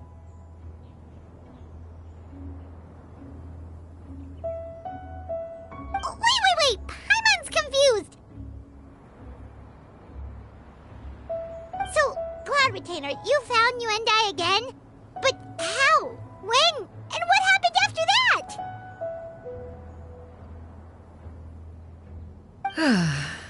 Perhaps it is now time for one to recount the rest of the tale.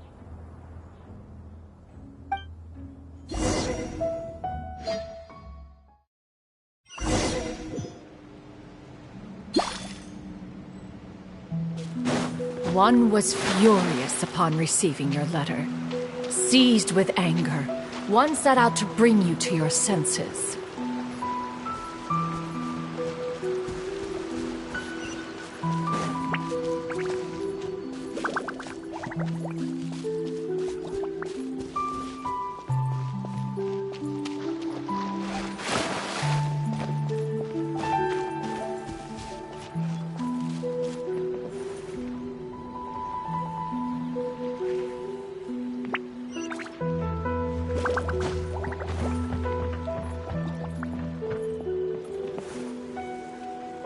In truth, one had more than a few misgivings about your chosen partner.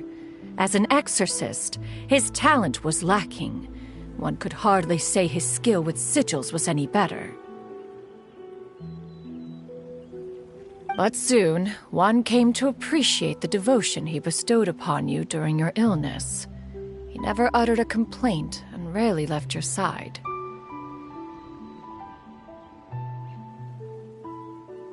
Unwilling to begrudge someone of such character, one decided to overlook his aforementioned deficiencies, glaring though they may have been. Wishing to grant you a life without regrets, one gathered many divine ingredients and used one's own blood to create a form of medicine. Though imperfect, it managed to suppress the more dire effects of your illness. As for how to deliver the medicine, after much contemplation, one eventually decided to perform the deed oneself. One took great care to alter one's features and select the appropriate attire. Only after meticulous scrutiny did one finally set out for Wangshu Inn. As one expected, you were most ignorant of one's true identity. You showed not even the slightest inkling of recognition. One was quite torn. Should one have celebrated the success of one's disguise, or mourn the loss of your acquaintance?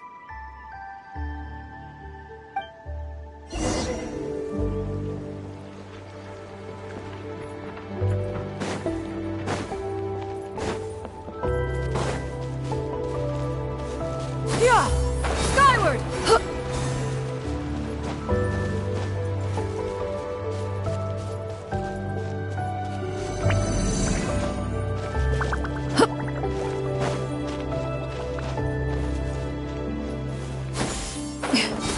Nevertheless, one would speak to you about another matter, if you are amenable, even considering your loss of memory.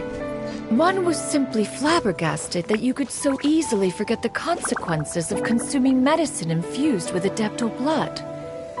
Its proclivity to attract monsters is hardly that complicated of a concept to remember. To think that you tried to travel while weak from sickness and heavy with child. Had one not intervened to clear the fog, all of you would have been lost during the night. Yeah! Skyward! Yeah!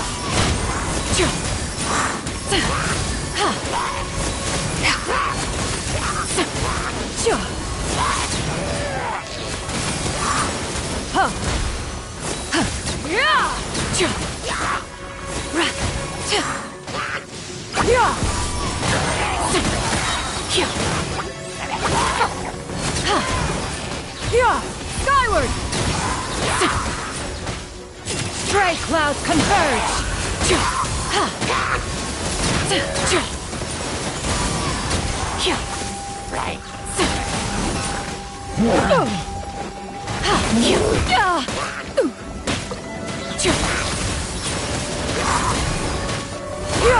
Scatter!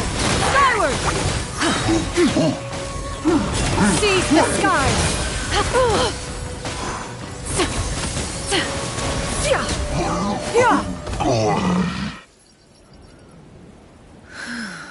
Those monsters would hardly have pursued you with such ferocity without sufficient incentive.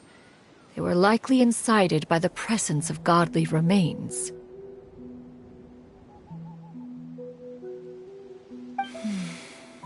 Said godly remains, in turn, were likely drawn to the trace of one scent on your body.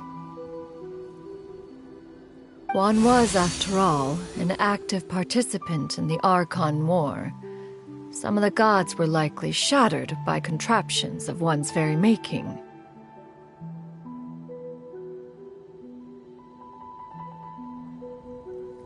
In the end, one was relieved to see you endure through the night. At the break of dawn, one heard an infant's cry pierce through the air, and one saw you carefully cradle the child to your chest. Although certain mortal matters remain foreign to me, one could not help but be moved by your joy. To see you happy, that was more than enough.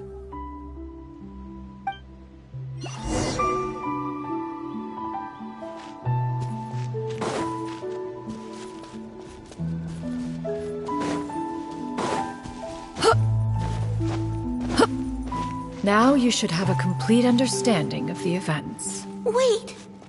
But if that's true, then the crane who took care of me when I was sick must also be... Ah, one had almost neglected to recount the absurdities of that tale.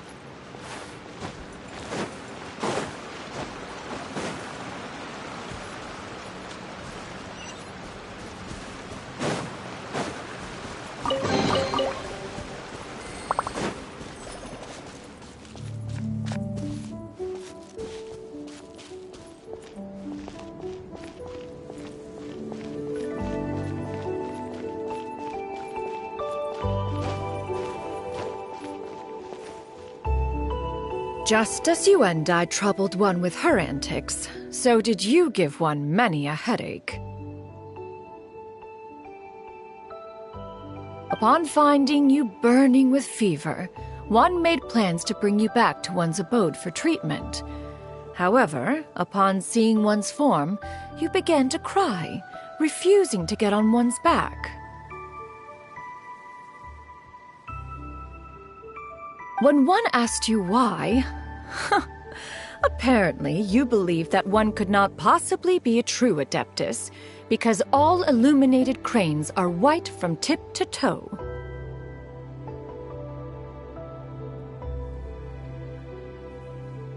One had no choice but to apply powder to one's body to conceal the variegated nature of one's appearance. You became more than amenable enough when one stood before you devoid of any other coloring.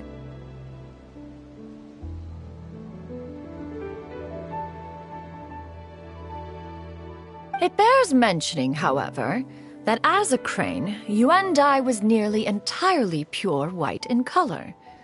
Though you had never encountered her in that form, you still recognized the essence of her being. Perhaps fate brought you two together in more ways than one.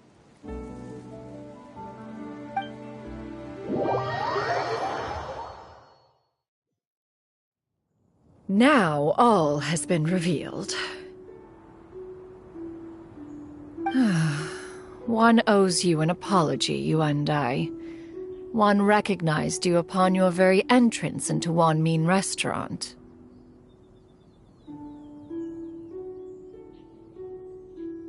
One has always viewed you as a disciple of equal standing with Ganyu and Shenhe. Indeed, one wished to bring your story to a satisfactory end with this visit to Liyue Harbor. Still, one could not reveal your identity right away. Had one simply informed you of all you had lost, all those cherished memories would merely have become the fictionalized account of another. Memories are most meaningful when recalled by those who lived through them. Would you not agree? Even if the process was painful and arduous to experience. Have you any further inquiries?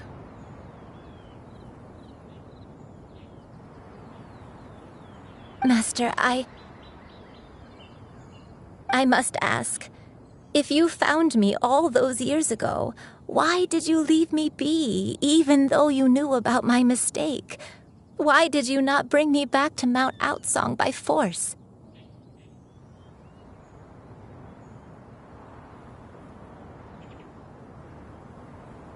One has never regarded your action as a mistake. It was a simple choice, nothing more. When it is time for one's progeny to leave the nest, it is the responsibility of an elder to let them fly free. Yet, when your wings grow weary and the night grows dark, just know that you always have a place to which to return.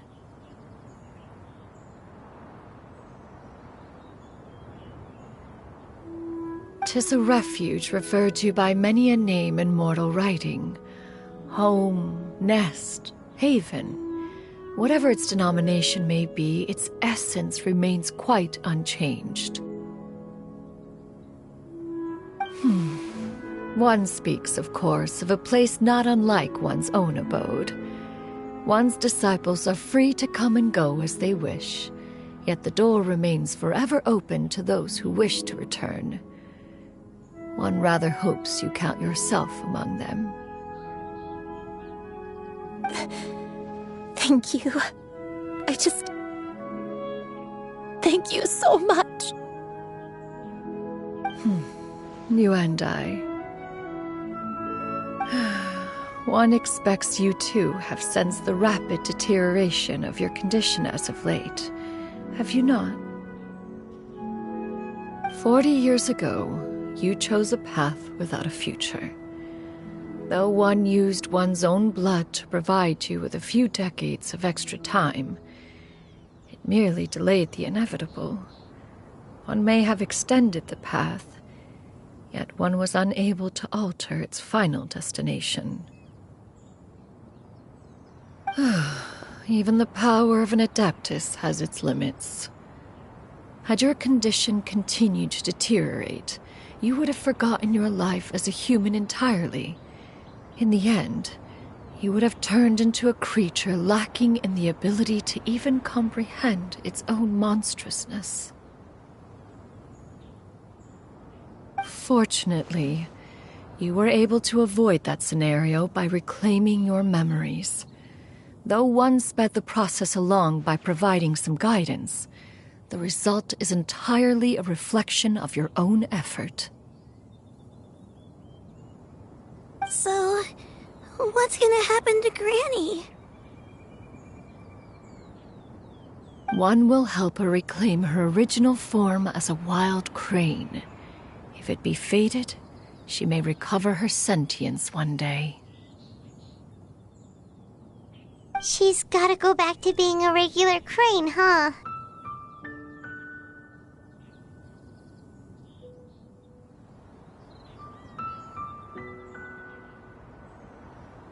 Master, you've already done more than enough for me. I don't know how I could possibly repay your kindness. This is a better result than I could have ever hoped for. How much time do I have left?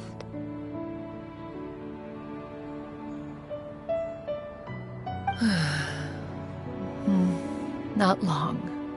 The transformation is imminent. Granny, please don't leave, okay? You're all I have left. Please. Don't be sad, dear child. Granny has led a wonderful life. My only regret is having to leave you behind.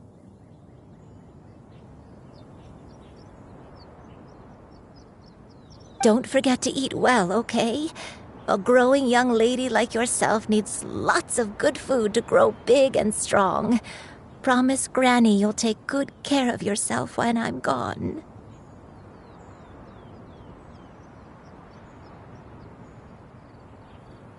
I promise, Granny. I'll do whatever you say. Good girl, good girl. Don't worry. It's not goodbye forever. Granny's gonna become the most formidable crane in all of Mount Outsung. Granny will train day and night. I won't stop until I can turn into a human without having to rely on anything but my own power. When that day comes, we'll be able to live together again. You and I. How's that sound?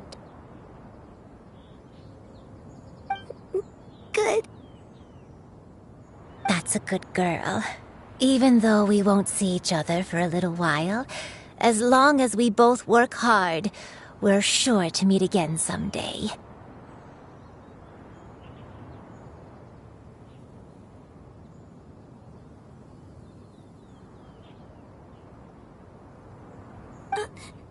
I'll eat well, Granny. I promise. And I'll wait for you, no matter how long it takes. I'll wait for you to come back.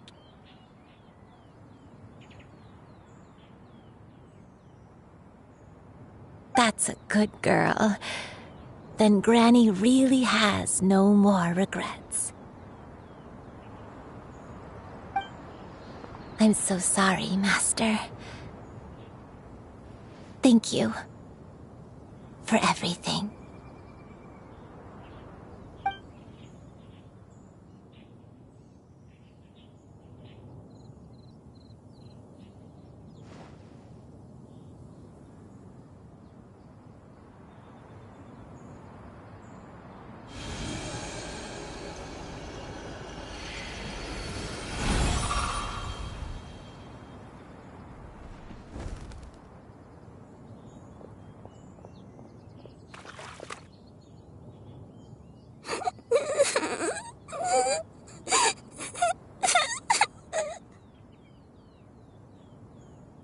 Xiuyu.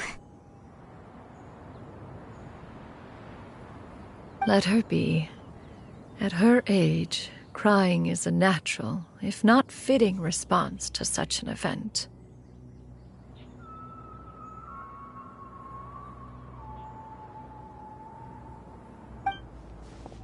Tears are a necessary part of maturation. Sometimes there is scarcely a better vehicle to wash away the toll of stress and misery. Now that the issue has been resolved, you should also take a moment to relax. Give yourself some time to rest. Take a nap if you must. One will wake you in due time.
would see each other again, that our days of separation would finally end, and all my troubles would be behind me.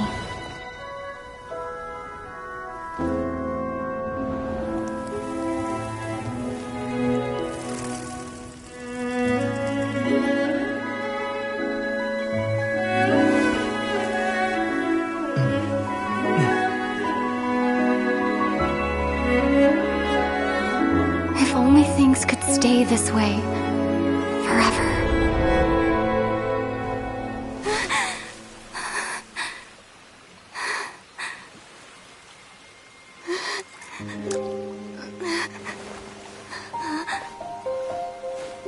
A nightmare? Curious. If you're relaxed, shouldn't your dreams be pleasant? It was a good dream. It's just... You weren't ready to wake up.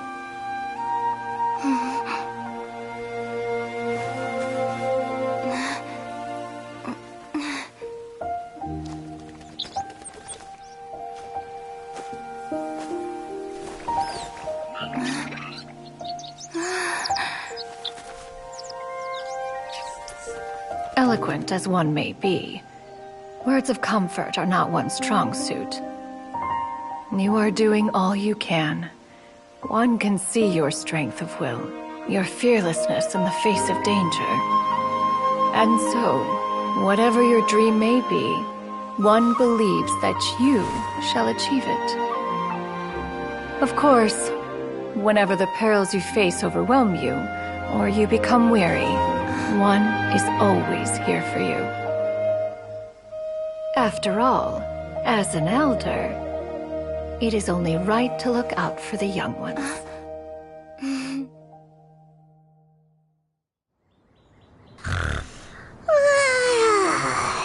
Grilled chicken drumsticks. Huh?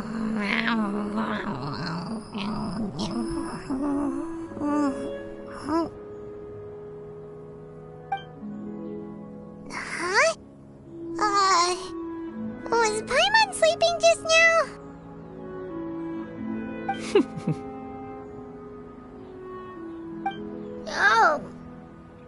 Oh, Paimon wasn't talking to you. Paimon had a dream about eating grilled chicken drumsticks, that's all.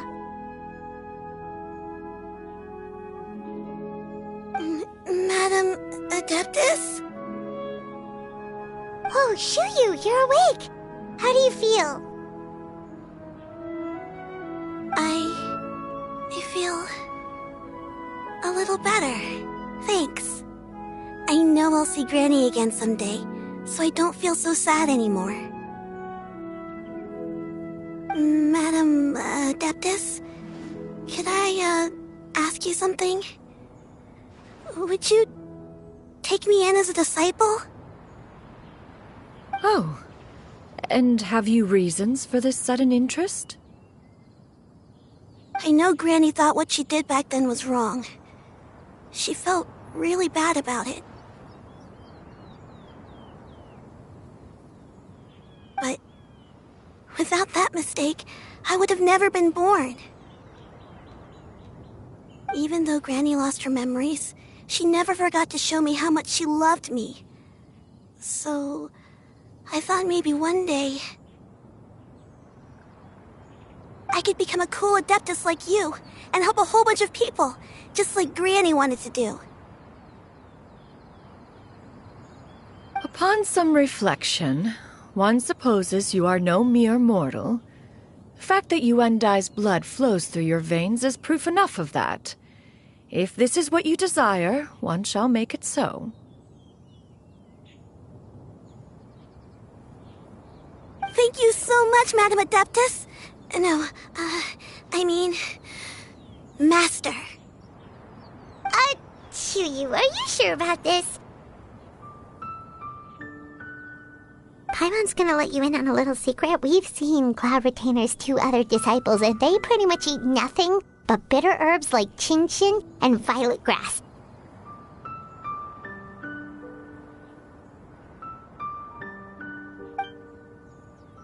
If you join them, you'll never enjoy Wanmin Restaurant's delicious cooking ever again.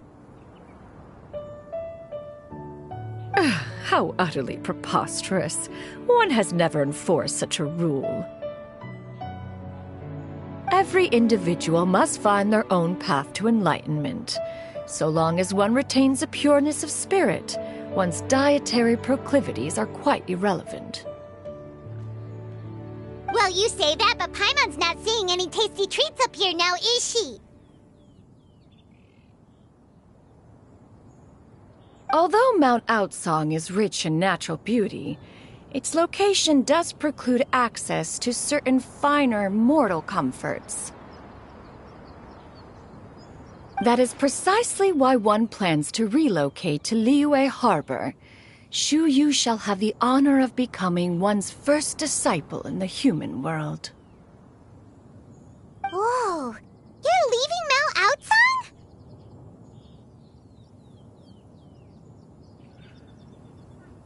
One has never concerned oneself with the location of one's residence. From the very beginning, one has sought only solace and peace. Yet in the end, all of one's disciples ended up in Liyue Harbor. Ganyu, Shenhe, Yuandai, they all chose a life among the mortal world. One has reflected on this fact for many years now. One can only assume that it is due to some failing on one's part as an elder or master. A failing, perhaps, of recognizing what it was they truly wanted. One is most curious as to what aspect of Liyue Harbor could have enticed them to remain there. One could hardly offer an opinion on the matter, but perhaps some time in the harbor will prove instructive. Why are you all so silent? Paimon is, just a bit shocked, that's all. So, does this mean we can grab a meal together in Liyue Harbor sometime? One has precious little time to squander. However, if one finds oneself otherwise unoccupied, one would not be opposed to the idea. One will be assuming the identity of a human while residing in Liyue Harbor. You should take care to avoid disclosing one's true identity.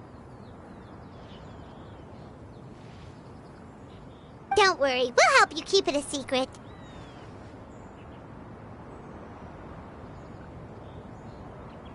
So, when can we expect to start seeing you in the city? Perhaps in 2 days' time. One has some matters to see to before one's departure. Preparation is the key to success, after all. One plans to put up various items from one's collection for sale. The earnings should provide for a comfortable living in Liyue Harbor. One has already picked out a handsome property near Chuhu Rock. 'Tis no small purchase, but what is mortal life if not one expense after another?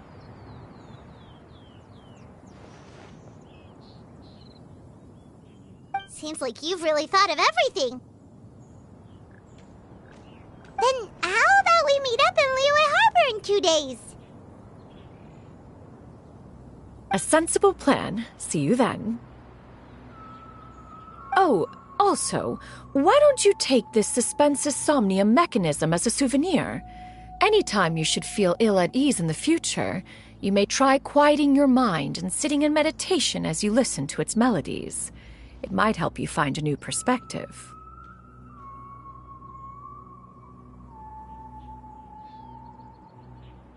Awesome! Thanks, Cloud Retainer!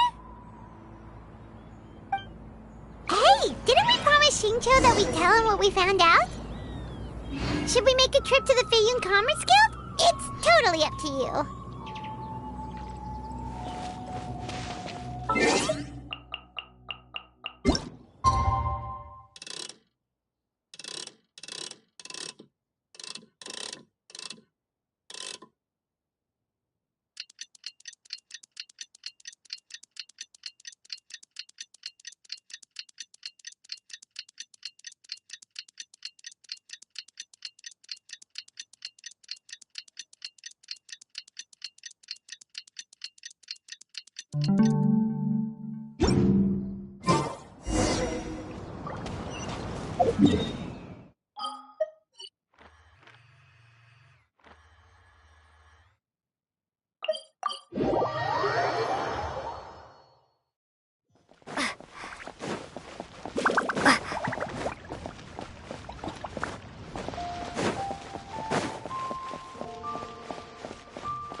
Your concerns are excessive and unfounded.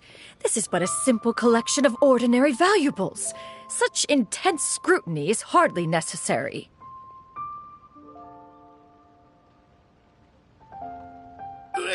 To be quite honest, your insistence on that fact is my primary cause for concern.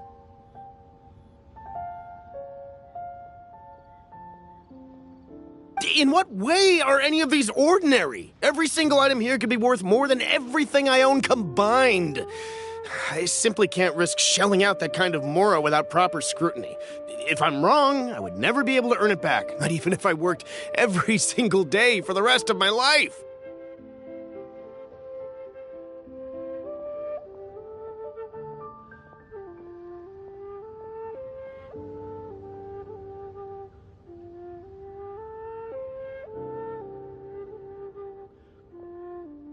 I have to be careful. Yes, you can never be too careful. We're here, Clow. Miss Shenyan. What are you guys arguing about?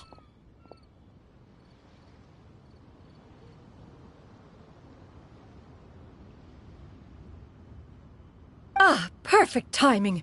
This ignoramus is questioning the authenticity of my wares.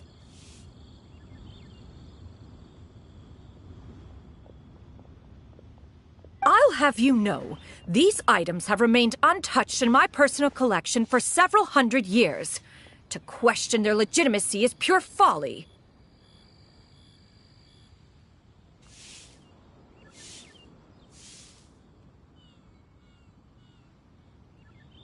Several hundred years? Indeed. They're family heirlooms, you see. Passed down over many generations, as families are wont to do. Yep, they've definitely been around a while. We can vouch for her on that one. Hear that? Had I not found myself in need of mora, I would scarcely have had the heart to part with them. Indeed, you should consider it an honor to even have the opportunity to behold them with your own eyes.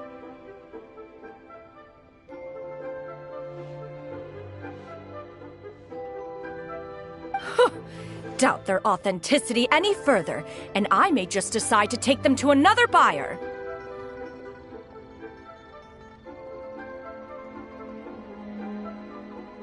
Whoa, please don't go! I apologize for any insult, miss.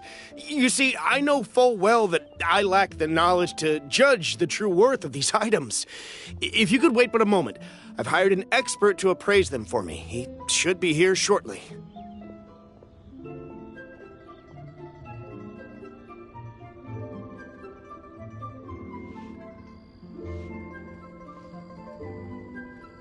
An expert, you say? Very well. I will wait for a little while longer, then. Traveler, Paimon, this is my new residence. If you have cause to seek my company in the future, this is where you can find me.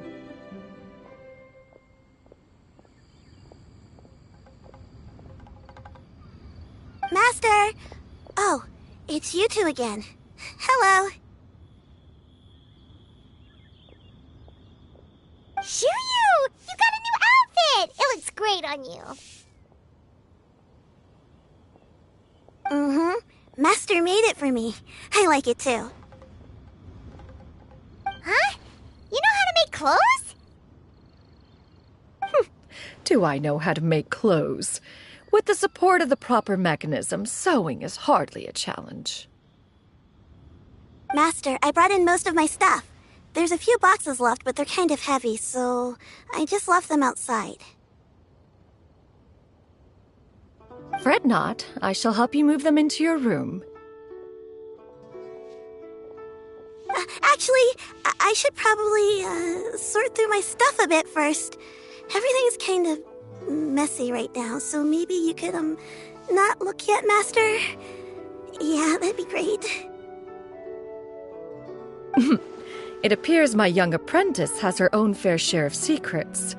No matter. Do what you must, child.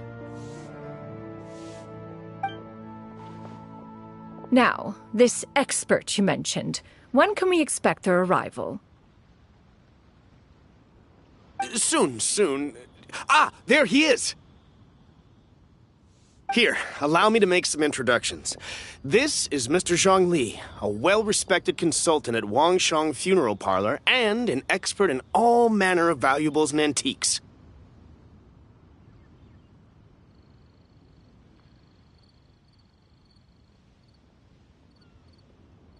Mr. Zhongli, this is Miss Shenyun.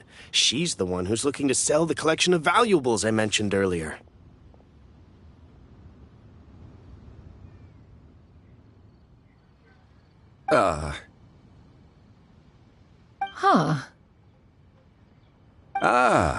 If it isn't Miss Shenyun.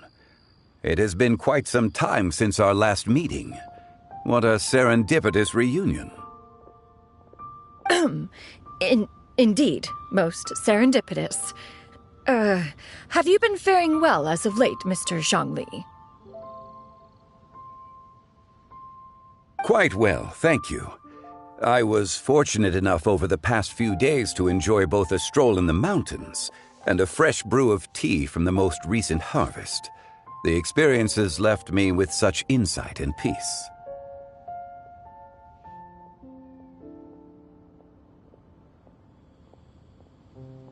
Huh.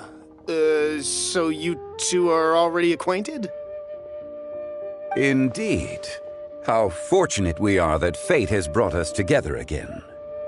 If you are otherwise unaware, allow me to inform you that Miss Shenyun is a well-regarded collector and appraiser. She is well-versed in all fields, and oft-celebrated for her impeccable taste. You stand to gain much from this opportunity.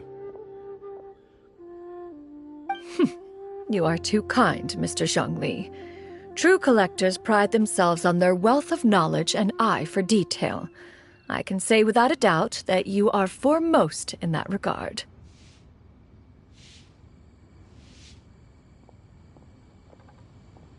Why, you flatter me, Miss Shenyun.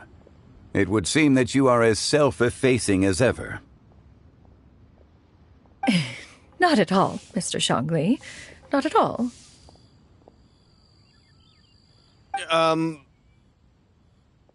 While I am loath to butt into this conversation, I must ask...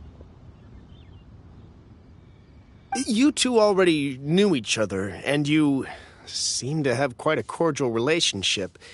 Can I be certain that you're not working together to swindle me? I mean, you never know!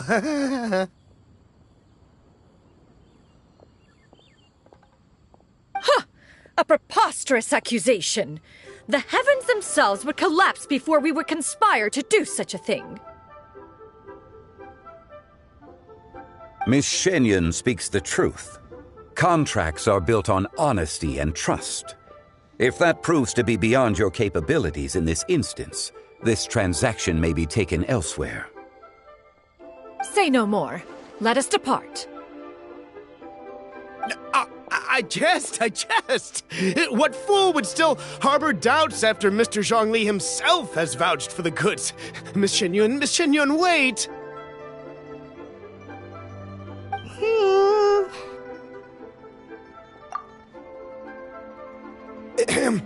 I deeply apologize for doubting you. So, Mr. Zhongli, could you please give me a final verdict on the value of these items? There is no cause for concern. They are indeed rare and precious valuables. Take this mechanism, for instance. Though one may not immediately perceive its purpose, its structure and appearance are exquisite enough to merit it a place in any fine home. The same can be said for this one here. Few could hope to possess an item that so perfectly blends mechanical wonder with geometric grace.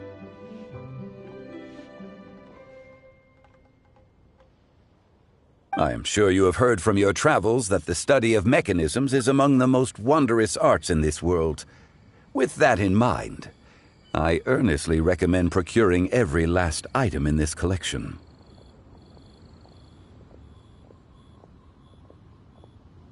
All right. Since I hired you as my consultant, Mr. Zhongli, I shall, of course, trust your good opinion. Then, in that case, Miss Shenyun, I'll take the lot. However, since the final sum is quite large, how about we start with an initial deposit through the Northland Bank? The Northland Bank? Huh. Oh, you refer to the fiduciary house. Oh, very well. I fear people only use the term bank nowadays. In that case, I'll be off for now. I'll return to collect the goods once you've received the funds.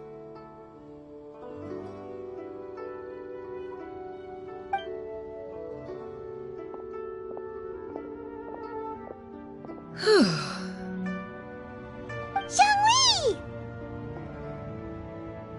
My friends, have you been doing well? We've been great! How about you? Paimon didn't know you were such a busy consultant! My days have been quite pleasant as well. I had been quietly enjoying a cup of tea when Mr. Xiaozu requested my services.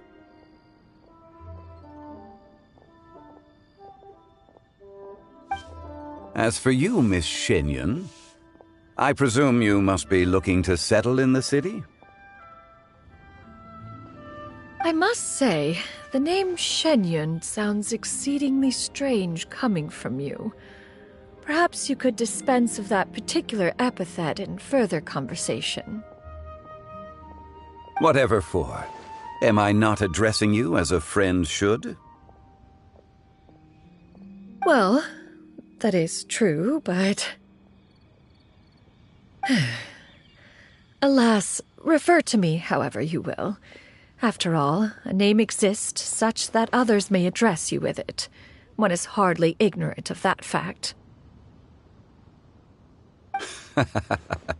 It would seem that you have gained many valuable insights over the years, Cloud Retainer. One has indeed. One's previous stays were all brief. Now that one has made up one's mind to move and settle, one has gained a much better appreciation of the hubbub and commotion of the city, as well as the people's hard work and ardor. This city is much changed from how it was more than 1,000 years ago. Not unlike the ocean tides, so too shall the movement of people ebb and flow. From turmoil to peace, enlightenment to aspiration. Human society possesses limitless potential. In another 1,000 years, the scene we witness here may change in ways that are impossible for either of us to imagine. Alright, that's enough reflection for one day. No need to get all sentimental on us. You make a valid point, Paimon. Now that the sale has concluded, what say one plays the host as we try some specialty dishes together? One must profess great interest in trying bamboo shoot soup.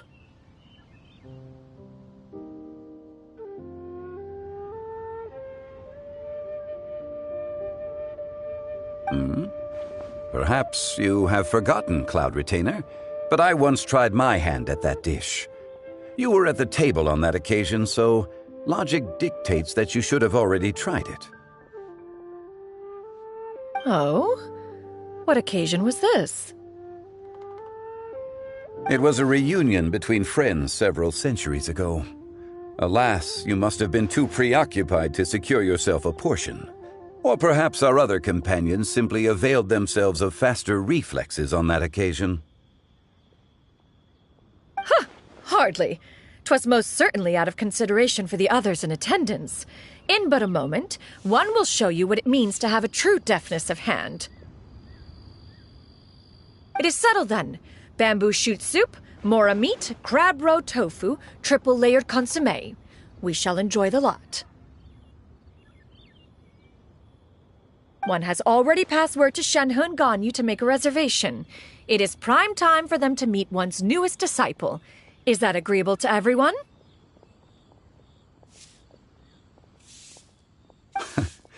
It should be a most splendid occasion.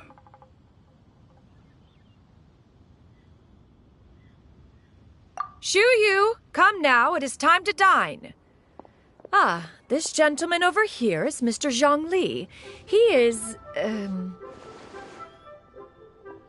A humble employee of Wangsheng Funeral Parlor. Pleased to make your acquaintance. Nice to meet you too, Mr. Zhengli. That should be everyone, right? Let's go! Sounds good. Actually, Master, have you ever tried Adeptus' temptation? I heard it's impossible to stop eating after even just one bite. You know, 'cause it's super tempting and stuff. Is that true?